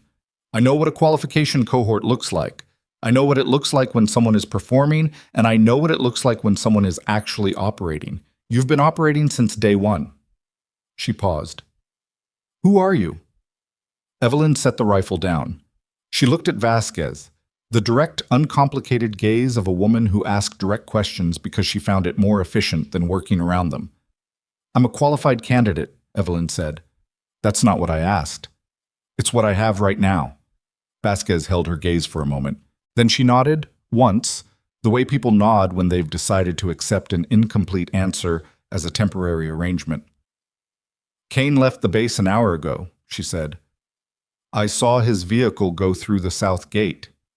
Evelyn's hands went still on the rifle cloth. "I wasn't following him," Vasquez said. "I was at the motor pool checking my kit. He drove out in a personal vehicle, Civies, which is within his authorization on a non-duty evening." She paused. "Except tonight is a duty evening. Qualification results get posted. There's a formal sign-out procedure for instructors. He didn't run it, just left." Evelyn looked at the time. 17:20. 2 hours and 40 minutes to Hargrove's office. "Vasquez?" she said. "Yeah. Thank you." Vasquez stood, moved toward the door. She stopped. "Whatever's happening tonight," she started. "Get some sleep," Evelyn said. "You qualified. That's the job." Vasquez looked at her for one more second. Then she left. Hargrove's office was on the 3rd floor of the administrative building, the kind of institutional space that accumulated character through decades of occupancy, metal desk with the surface worn smooth in the working areas, filing cabinets that didn't quite close flush, a window that overlooked the parade ground and let in a draft that no amount of weather stripping had fully addressed. He had a photograph on the wall behind his desk. She noticed it as she came through the door at 2000 exactly. A unit photo, the kind taken before a deployment, rows of people in field gear against a neutral background. She couldn't see it clearly from the doorway. Hargrove was on the phone when she entered. He held up one finger. "Wait." And she came inside and closed the door and stood against the wall while he finished. "Confirmed," he said into the phone. "Hold that position. Do not move on it until I give the word." A pause. "I understand. Wait for my call." He hung up. He looked at her. "Kane left the base." "I know. What's the secondary action?" He stood from behind the desk and moved to the window, looking out at the parade ground. The lights were on across the base, the ordinary illumination of evening operations. Nothing yet that looked wrong from the outside. 4 years ago, he said, I started documenting anomalies in the program's qualification outcomes. Scores that moved in ways they shouldn't. Candidates who passed evaluations with documented equipment failures that should have been insurmountable. Candidates who failed under conditions that were statistically favorable. He turned from the window. The pattern pointed to active manipulation, not just of individual scores, of outcomes. specific candidates being groomed for specific roles. Kane building a network inside qualified personnel, Evelyn said. Yes, people who owed their qualification to his management, people with leverage on them. He moved back to the desk, picked up a folder, held it without opening it. What I couldn't establish was the external connection, who Kane was working for, what the operational objective was, where the intelligence he was collecting was going. My mother found the external connection, Evelyn said. She did. That's why she disappeared. He set the folder down. The mission that burned her. She'd gotten close enough to identify the network's endpoint, not Kane. Kane is middle management, the person above him, the operation that information was feeding. He looked at her. She was pulled out before she could document it. The people who pulled her out told her it was protective extraction. She believed them for about 48 hours. And then she understood that the people who'd pulled her out were the same people she'd been investigating. The room was quiet. She ran, Evelyn said. She ran, and she spent 20 years making sure nobody could find her long enough to finish what they'd started. He looked at his hands briefly, then back up. She contacted me once, 7 years after she disappeared, told me she was alive, told me she had documentation that could finish it, told me she couldn't move it yet without triggering a response she wasn't positioned to survive. And the documentation?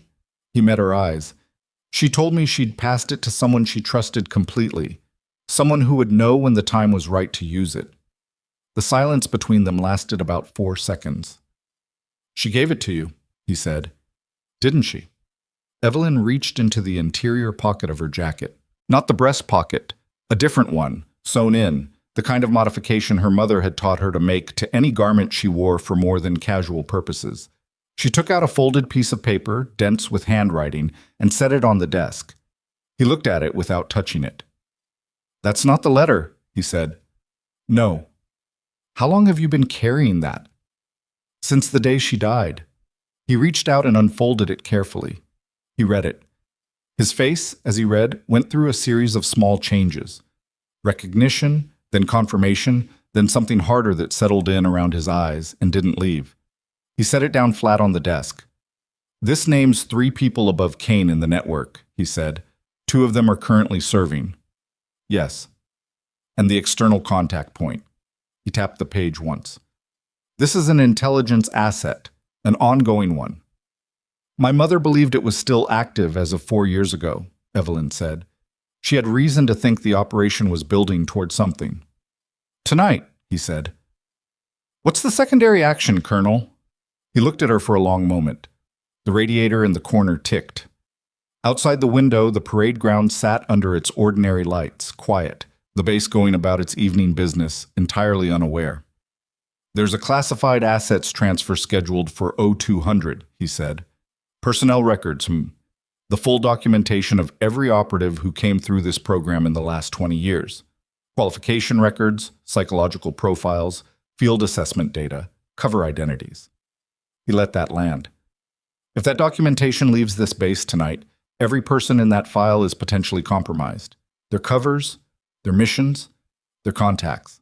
How many people? Across 20 years? He looked at the window.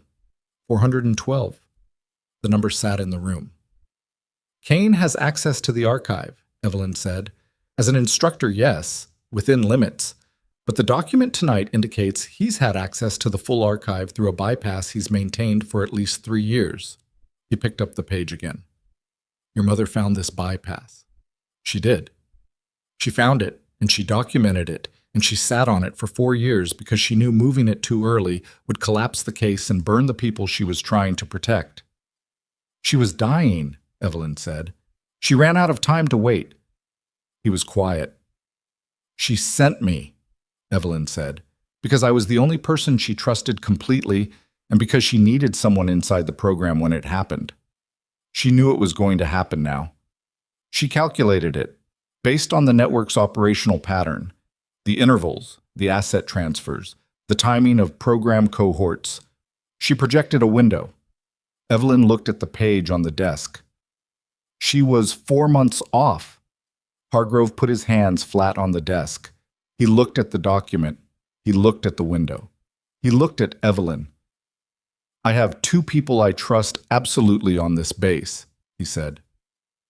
2. After 20 years of trying to operate carefully around a compromised program, 2 people. He held up one finger. Whitfield. Second finger. And now you. What do you need? The transfer is scheduled through the South Archive at 0200. That's 6 hours. I need to get documentation to the Inspector General's office before the transfer happens. Not after, because after means the assets are already burned. But the IG contact I have goes through official channels. And official channels have a 4-hour minimum processing window, which means I have a 2-hour window to move this. He tapped the document. And if I file officially, Kane's contacts inside the chain will see the filing and move the transfer timeline up. So you can't file officially. No. And you can't stop the transfer physically without authorization you don't have. Not without creating an incident that Kane's people will use to bury the documentation under a procedural investigation. Evelyn looked at him. You need someone to go to the archive. I need someone to access the archive's secondary monitoring system and create a time-stamped record of the bypass access Kane has been using. Not the documents themselves, the access log. If I have a certified access log showing unauthorized entry over a 3-year period, that's a documented chain of evidence that survives even if the primary documents are moved tonight. The secondary monitoring system, she said. Where is it? Archive building, sub-basement, separate system from the primary records management. It's a legacy installation, older hardware, which is why Kane's bypass doesn't cover it. He doesn't know it exists. Do you know it exists because my mother told you? A pause. Yes. She nodded slowly. Access? I can get you a physical access card. It won't show in the primary system because the sub-basement isn't in the primary access map. He opened his desk drawer, took out a card. Plain, gray, no visible markings. Set it on the desk. The terminal in the sub-basement runs on a standalone system. The interface is old. Command line. Early generation. Can you work it? What language? DOS variant. Yes. He pushed the card toward her. Once you pull the access log, you transfer it to this. He set a small drive beside the card. Bring it to me. I make 2 copies. One goes to the IG through a back channel that doesn't touch the official system.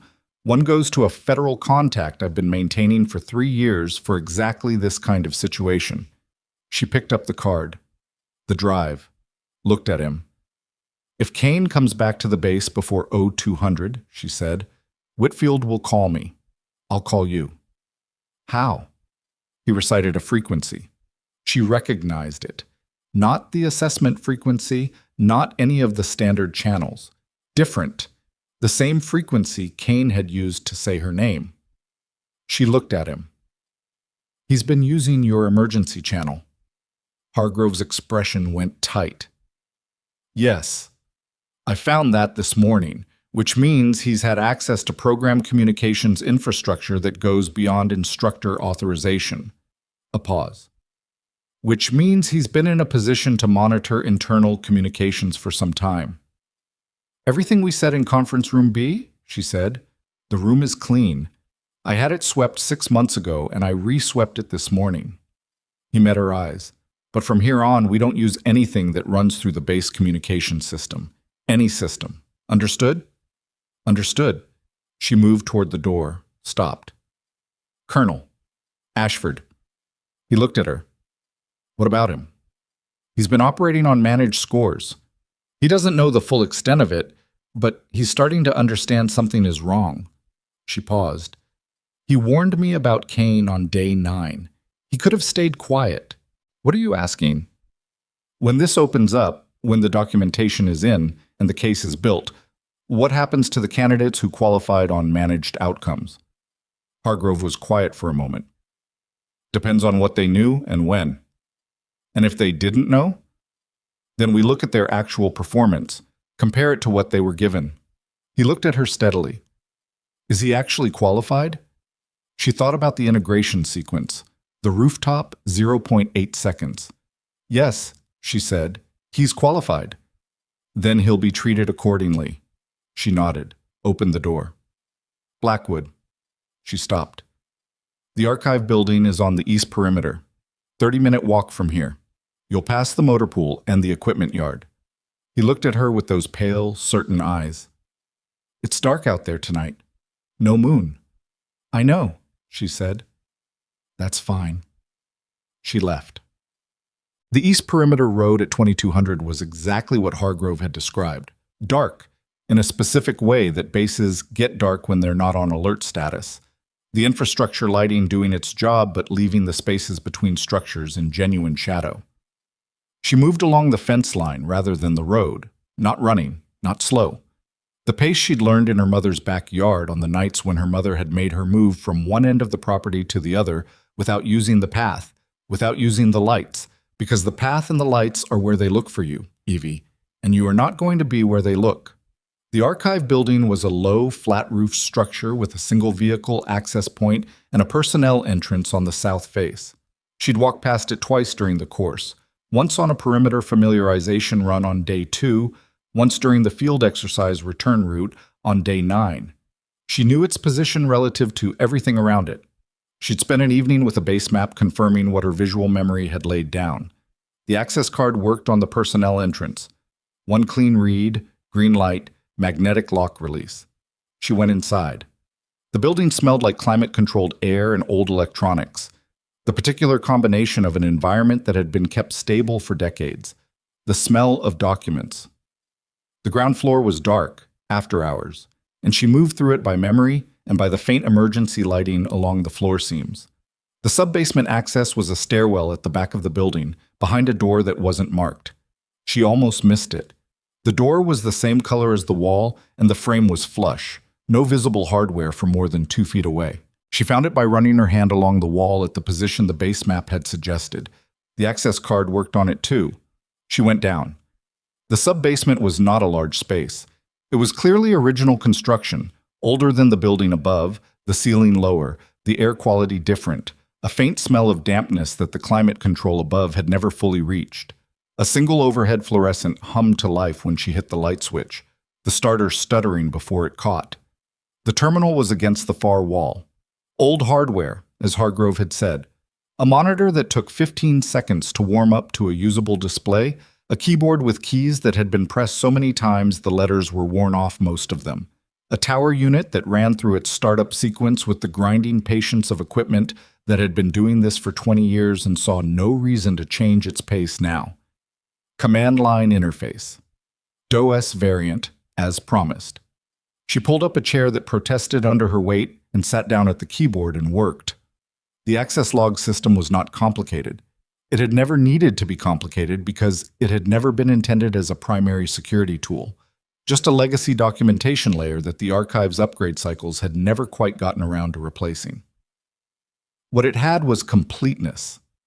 Every physical access to the archive building logged against the card ID of the access credential used, time-stamped, flagged by access point.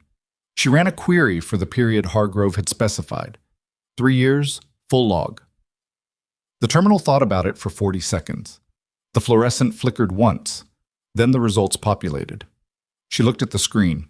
Then she looked at it again more carefully, because what she was seeing was not what she'd been sent to find. Kane's bypass accesses were there. Irregular timestamps, after hours, the pattern of someone entering a system through a secondary credential at times when the primary system would show no activity. That was what Hargrove had expected. That was the evidence she'd come for. But there was a second credential. Different ID number, different access pattern. More regular, more recent. The last entry time-stamped 47 minutes ago. 47 minutes ago. While the base was running normal evening operations, while Evelyn was walking the perimeter road to the archive building, she leaned forward. The credential ID wasn't in the sub-basement's user registry, which meant it had been added to the system externally. Someone with access to the building's security backend had inserted a credential that the sub-basement standalone system had accepted without flagging, because the standalone system's user verification was a one-way check, valid format, accept. 47 minutes ago. Which meant someone had entered this building 47 minutes ago using a credential that wasn't supposed to exist. And the access point logged was not the personnel entrance she'd come through. It was the sub-basement door. She sat very still at the terminal. The fluorescent overhead hummed. She had come down here because nobody except Hargrove knew this room existed. Hargrove had told her the room existed because her mother had told him. Her mother had documented it 20 years ago. And 47 minutes ago, someone had come through the door she was now sitting behind, which meant either they'd gone back upstairs, in which case she was alone in the sub-basement with evidence on a screen, or they hadn't. She turned slowly in the chair. The sub-basement was not a large space. There were 2 rows of shelving units running parallel from front to back, industrial metal, the kind that created 2 narrow aisles she hadn't fully cleared when she came in, because the lighting hadn't reached the back half of the room properly, and she'd gone directly to the terminal. She looked at the far end of the second aisle. The shadow there was the wrong shape. She'd learned to read shadows from her mother at age 9, standing in their dark backyard, her mother pointing at the fence line and saying, "Tell me what's wrong with the second post," and making her look until she saw it. The slight density difference, the shadow that was 2 inches too wide because something was standing in front of the post. The shadow at the end of the second aisle was 4 inches too wide. "You found the log," said Kane's voice. He stepped out of the shadow with his hands at his sides, not reaching for anything, just standing. He was still in civilian clothes, the clothes Vasquez had seen him leave in, and he looked exactly as he always looked, compact, composed, unremarkable. She had not heard him in the building, not the stairwell, not the sub-basement door, not the space between the shelves. That was professional skill. "Transfer's been moved up," he said. "Midnight, not 0200. He looked at the screen over her shoulder, "which means whatever you're doing here needed to be done 2 hours ago to matter." She didn't move from the chair. "You came back for the log." "I came back because Hargrove made a phone call at 1750 that he routed through a line he thinks I don't have access to." Something moved in his expression. Not anger, not satisfaction, something more operational than either. "He's been careful for 4 years. He got careless tonight." "Because tonight, he finally had something to move." "Yes." Kane looked at the terminal. "The document you brought him. Your mother's documentation." He looked at her. She was very thorough. She always was. The fluorescent hummed. "She also made one significant error," he said. "She told Hargrove the documentation existed before she moved it, which meant we knew to look for it." "We," Evelyn said. "The people who have a significant investment in this program's continued function." He said it without inflection, like a simple statement of organization. "Your mother believed she was building a case that would dismantle something. What she was actually doing was giving us 17 years of warning. Enough time to build contingencies. Enough time to ensure that the documentation she collected, however thorough, lands in an environment where the people reviewing it have already been oriented." He paused on the word, choosing it deliberately. She underestimated how far the network extends. Evelyn looked at him. "You're not here for the log," she said. A slight shift in his posture, confirmation. "The log doesn't matter if you don't leave this room with it," he said. The fluorescent flickered.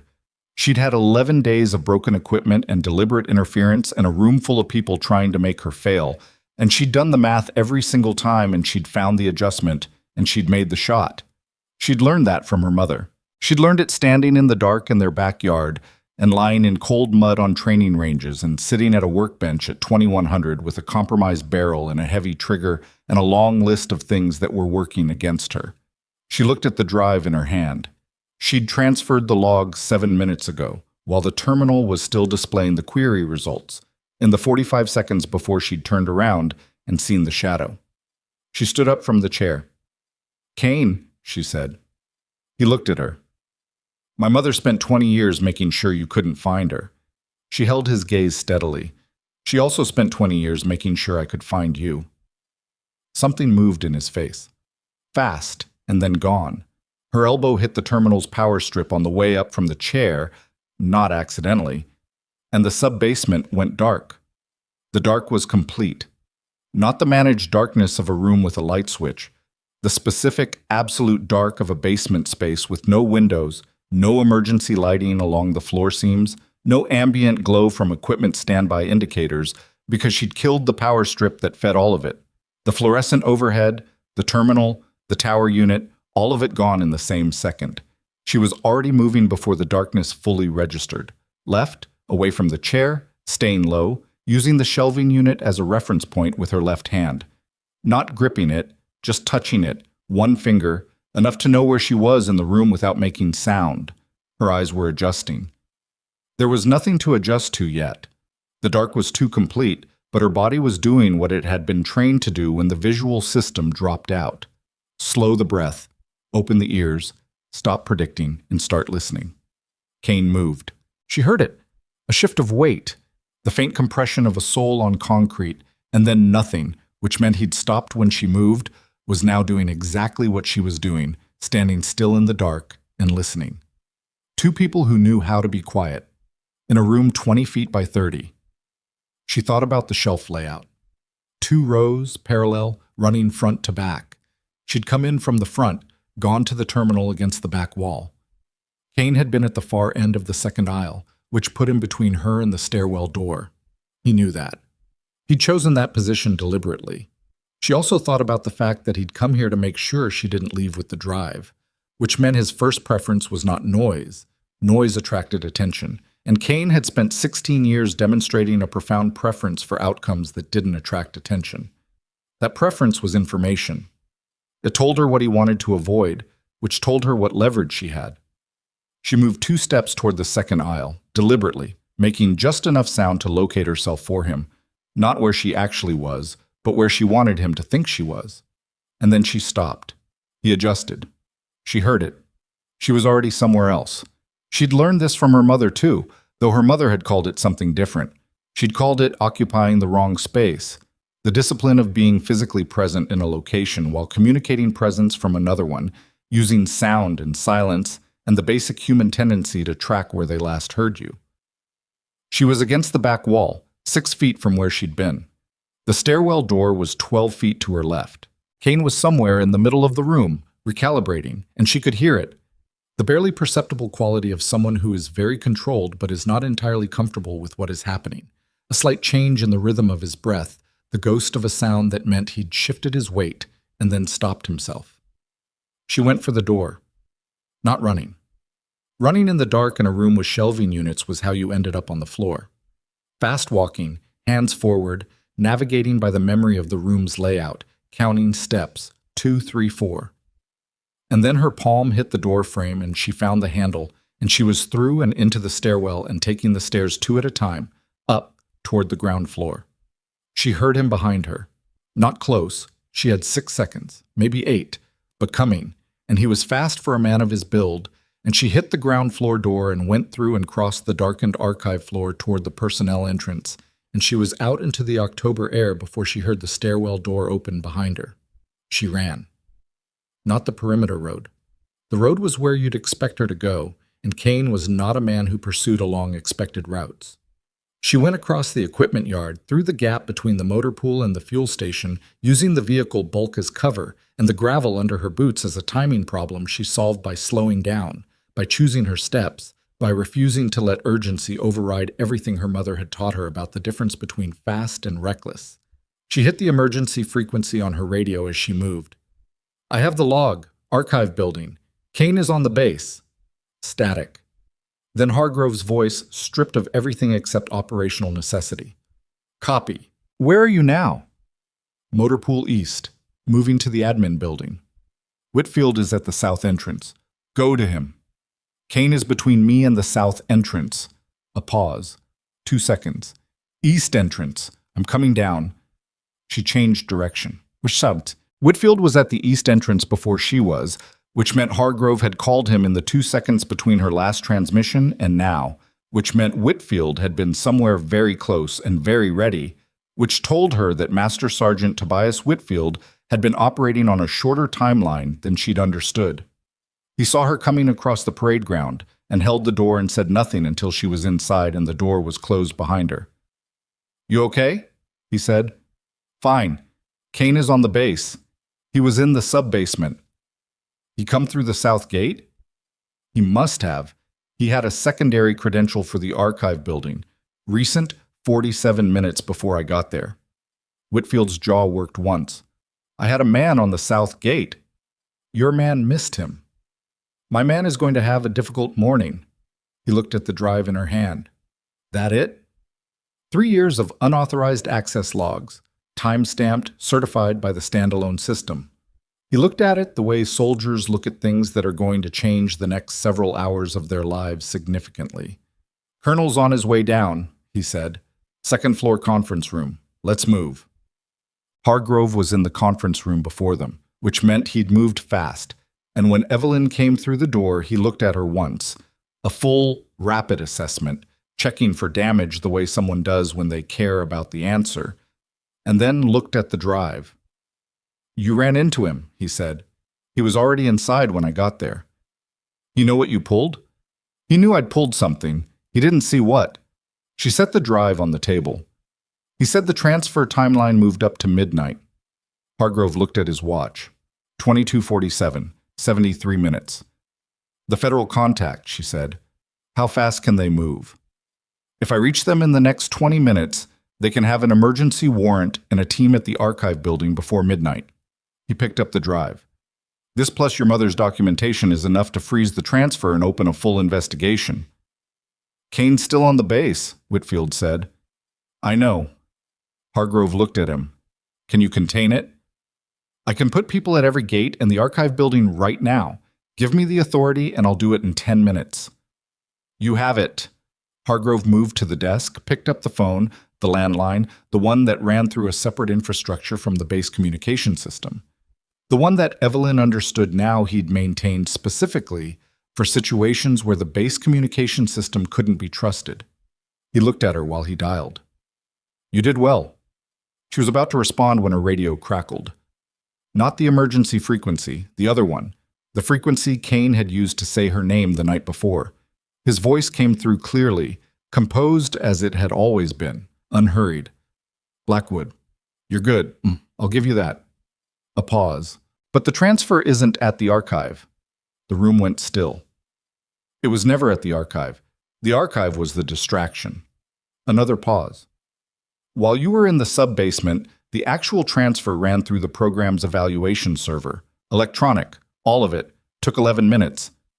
His voice was the same as it had been every time she'd heard it, measured, operational, without heat. The access log you have is real. The investigation it opens is real, but the 412 personnel records are already somewhere else. The line went quiet. Hargrove set down the phone. The three of them stood in the conference room, and the weight of what had just been said arranged itself in the room like a physical thing. Then Evelyn said, When did the evaluation server last sync to the off-site backup? Hargrove looked at her. What? The program's evaluation server.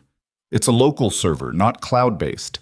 I saw the infrastructure diagram in the Day 1 briefing materials. Local server with scheduled off-site backup. She looked at him steadily. When did it last sync? He was already reaching for the desk phone again. He dialed a different number, spoke quickly, listened, spoke again. His face shifted through something during the call that she couldn't fully read, and then he put the phone down. 1800 today, he said. The backup ran at 1800. Before the transfer. Before the transfer. He looked at her. The backup is a certified copy, time-stamped. If the federal team can authenticate that the transfer post dated the 1800 backup, then the backup is the clean record, she said. And the transferred version is the compromised one. Any intelligence extracted from a compromised copy is tainted the moment you can demonstrate the chain of custody was broken. Whitfield made a sound that wasn't quite a laugh. That makes the transfer worthless. It makes it evidence, Evelyn said, of exactly what was attempted and when. Hargrove picked up the phone a third time, and this time he talked for 4 minutes straight, and when he was done, he set the receiver down carefully, the way you set something down when your hands are not entirely steady, and he said, Federal team will be on the base in 90 minutes. Archive is secondary. They're going to the server room and to the Southgate logs. He looked at Evelyn. And they want to talk to you. I know, she said. Tonight. I know. He looked at her for a moment, the grief still there in the lines of his face, but under it now something else, something that had been waiting a long time to be what it actually was, instead of what circumstance had made it. "Your mother," he said, and stopped, and tried again. "She would have—" "I know," Evelyn said, quieter. He nodded. Whitfield's radio crackled. He listened, responded in clipped half-sentences, and looked up. "They found Kane. South perimeter fence. He's not running." He paused. "He's sitting on the ground waiting. My man says he asked for a water bottle and legal representation, in that order." Hargrove let out a long breath. "Take him." "Already done, sir." The federal team arrived at 0017. 3 vehicles, 7 people. The particular organized efficiency of a unit that had been briefed in transit and arrived knowing exactly what they needed and in what order. They went to the server room first, then to the South Gate logs, then to conference room B, where Evelyn sat across a table from a woman named Agent Reyes, who had dark eyes and a recorder, and the manner of someone who asked the same question multiple ways. Not because she didn't believe the first answer, but because she wanted to see whether the answer changed shape under repetition. It didn't. Evelyn walked her through 11 days. She walked her through the document her mother had given her, the sub-basement, the access logs, the radio transmission, Kane in the dark. She was accurate and complete, and she didn't editorialize, and when Reyes asked her how she'd known to go directly for the terminal before clearing the room, she said, "I didn't know. I should have cleared the room first. That was a mistake." Reyes looked at her. "Most people in your position would not admit that. Most people in my position weren't taught by someone who made them account for every error before they were allowed to move on to the next exercise." Reyes wrote something down. "Your mother." "Yes." "Tell me about her." Evelyn looked at the recorder on the table. She looked at the window, which showed nothing but dark, and the reflection of the conference room light. She thought about what to say and what was true, and how those two things aligned. "She was the best shot I've ever seen," she said finally. "She was patient in a way that most people aren't capable of being. She made decisions without needing them to feel good, which is harder than it sounds." She paused. "And she spent 20 years alone protecting something she believed mattered, at a cost I'm still understanding." Reyes was quiet for a moment. "The documentation she maintained. She kept it current. Every year, from wherever she was, she updated it." Evelyn looked at the table. "She sent it to me in sections, over 4 years while she was dying. Small packages, no return address. I didn't understand what it all was until I had all of it." She was building a complete case. She was building what she couldn't deliver herself. Reyes looked at her. "She trusted you with all of it." "She didn't have anyone else," Evelyn said, "and she knew I'd finish it." The investigation moved with the speed that federal investigations move when the evidence is complete and the subject is cooperative, which Kane, to the surprise of no one who understood how operational people calculated outcomes, turned out to be within limits, on his own terms, trading information about the network above him for considerations he negotiated through counsel. The 2 serving officers named in her mother's documentation were placed on administrative suspension within 72 hours. The external intelligence contact took longer. 6 weeks, a different agency, a different jurisdiction, but it happened. 412 personnel records were authenticated against the 1800 backup and declared clean. The compromised copy, wherever it had gone, was flagged as tainted. It would never be usable. Evelyn was in a debrief room for most of the first 3 days. She answered every question put to her, completely and without performance. And when the debriefs were done, she sat in a chair outside the conference room and ate a sandwich someone had left on a tray, and felt, for the first time in 11 days, the particular hollow exhaustion that follows sustained operation. Not pain exactly, more like the afterimage of sustained intensity, the body's accounting for everything it had done and held and managed. Whitfield found her there. He sat down in the chair next to her without preamble. He was holding a coffee mug that appeared to have gone cold some time ago, and he looked at it without drinking from it. "Results Review Board meets Thursday," he said. "I heard. 12 candidates completed the full assessment sequence. All 12 are being reviewed. He paused. Yours is not in question. I know. Ashford's is. He turned the mug in his hands. The board is looking at which elements of his assessment were influenced by Kane's management and which reflect actual performance. It's going to take a few weeks. She looked at the wall. He's actually qualified, she said. Not on paper. Actually. That's what I told the board. A pause. That's also what you told Colonel Hargrove, apparently. Yes. Whitfield drank from the cold coffee, made a face, drank from it again anyway. He asked me about you, he said. Ashford, yesterday. Asked me how you shot the way you shoot. He looked at her sideways. I told him that was your information to give or not give. Thank you. He also asked if he could speak to you directly. She looked at Whitfield. I told him that was also your call, he said. She thought about it. About a man who had started the course trying to make her fail and ended it calling her shot from a rooftop at 0.8 seconds, and then warning her quietly about a danger she already knew was there. People were rarely one thing. She'd learned that from her mother, too, who had spent 20 years judging people not by their first position, but by their last one.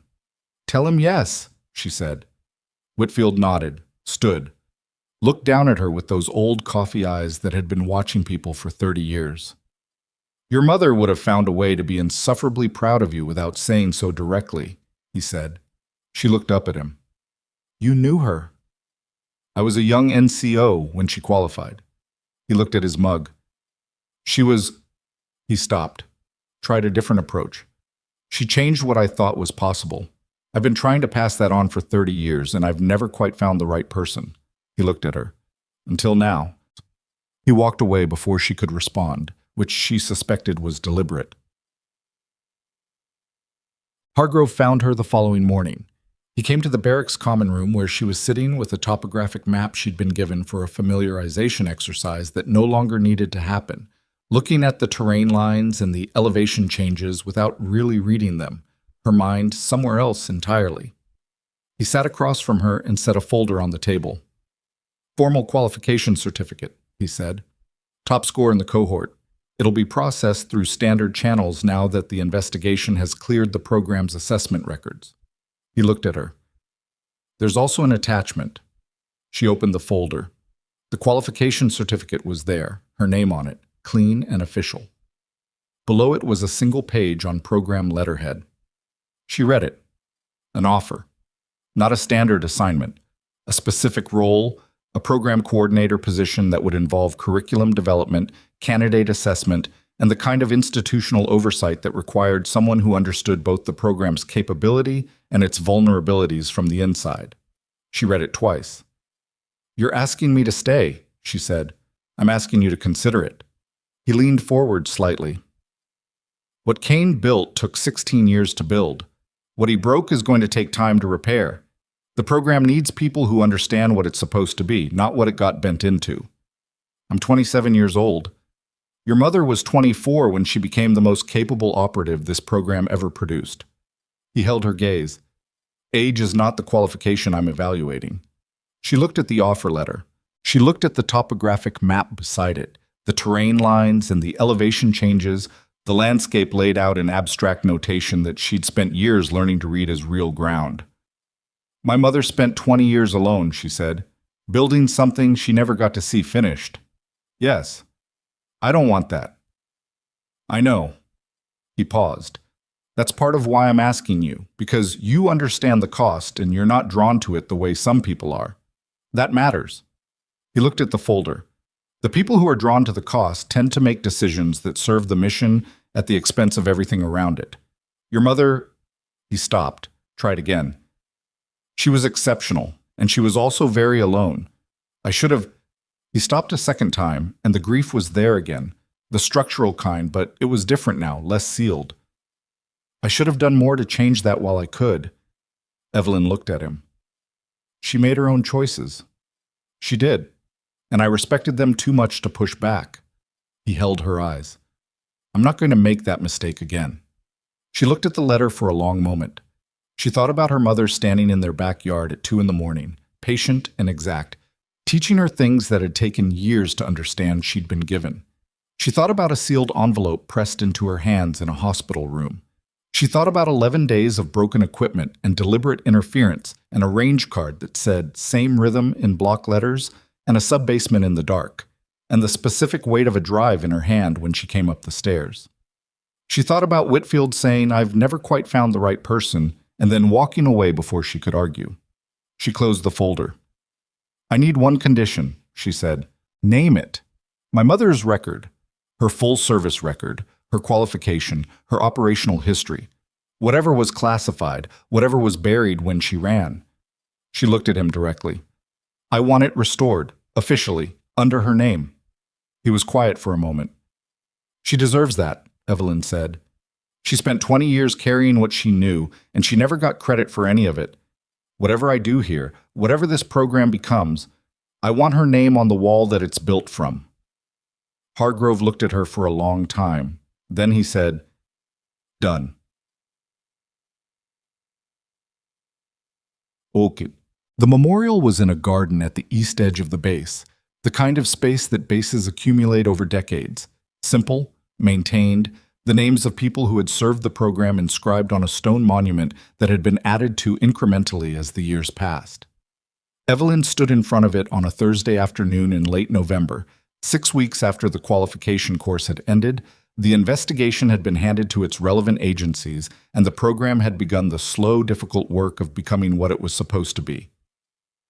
Hargrove stood beside her. She'd brought flowers from a shop off base, not elaborate, just something simple and real, the kind her mother had always preferred over arrangements that were too careful. She placed them at the base of the stone, under the newest inscription. Captain Diane Blackwood, Program Instructor, Operative, 24 years of service, restored to the record with full honors. She stood there for a while. She didn't say anything. The wind came off the east end of the base and moved the grass around the stone and carried the smell of the coming winter, and somewhere behind her the base ran its ordinary operations, the machinery of training and qualification and institutional life, and none of it stopped for this, which was how her mother would have wanted it. Hargrove stood beside her in silence. Eventually, he said, she'd have something dry to say about the ceremony. She'd say ceremonies were for people who needed external confirmation of things that were already true. That sounds like her. Then she'd straighten the flowers because they weren't quite centered. He made a sound that was close to a laugh, and it didn't quite make it all the way, but it got further than grief usually allowed. Evelyn took one more moment. She looked at her mother's name in the stone, not the rank, not the designations, just the name, and she let herself feel the full weight of it without managing it or calculating around it. Let it be what it was, the end of something that had started before she was born and had shaped everything she was, and the beginning of something she hadn't fully chosen, so much as arrived at through 11 days of broken equipment and everything her mother had given her to work with. She stepped back. "I'll be in Monday," she said. Hargrove nodded. "I know." She walked away from the stone, across the garden, back toward the base, and the wind came with her, and the grass moved, and somewhere ahead of her a door opened and the sound of voices came out of it. Candidates in a briefing, the next cohort, the next set of people about to discover what 11 days in this program actually asked of them. She walked toward the sound. Ashford was waiting on the path.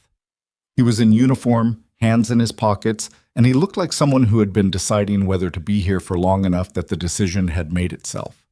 He straightened slightly when he saw her. "Qualified," he said, "as of Thursday." He nodded.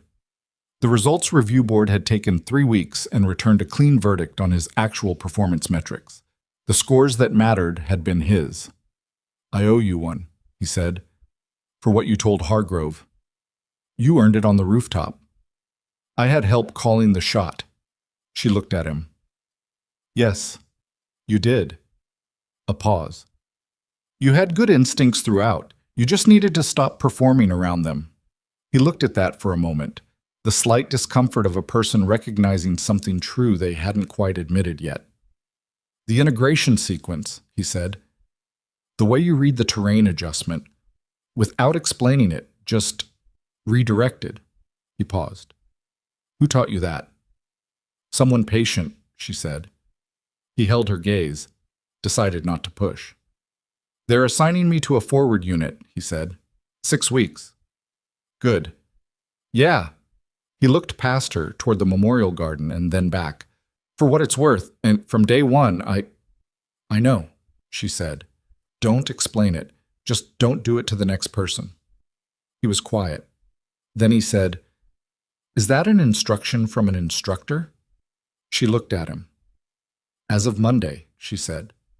Something moved across his face. Surprise. And then something more complicated. And then a respect that had none of the performance of his earlier version. No pleasantness covering something harder. Just the real thing, direct and unadorned. He extended his hand. She took it. They shook once, firmly, and she walked past him toward the briefing room door, and he stood on the path watching her go, and neither of them said anything else because nothing else needed to be said. She stood outside the briefing room door for a moment before going in.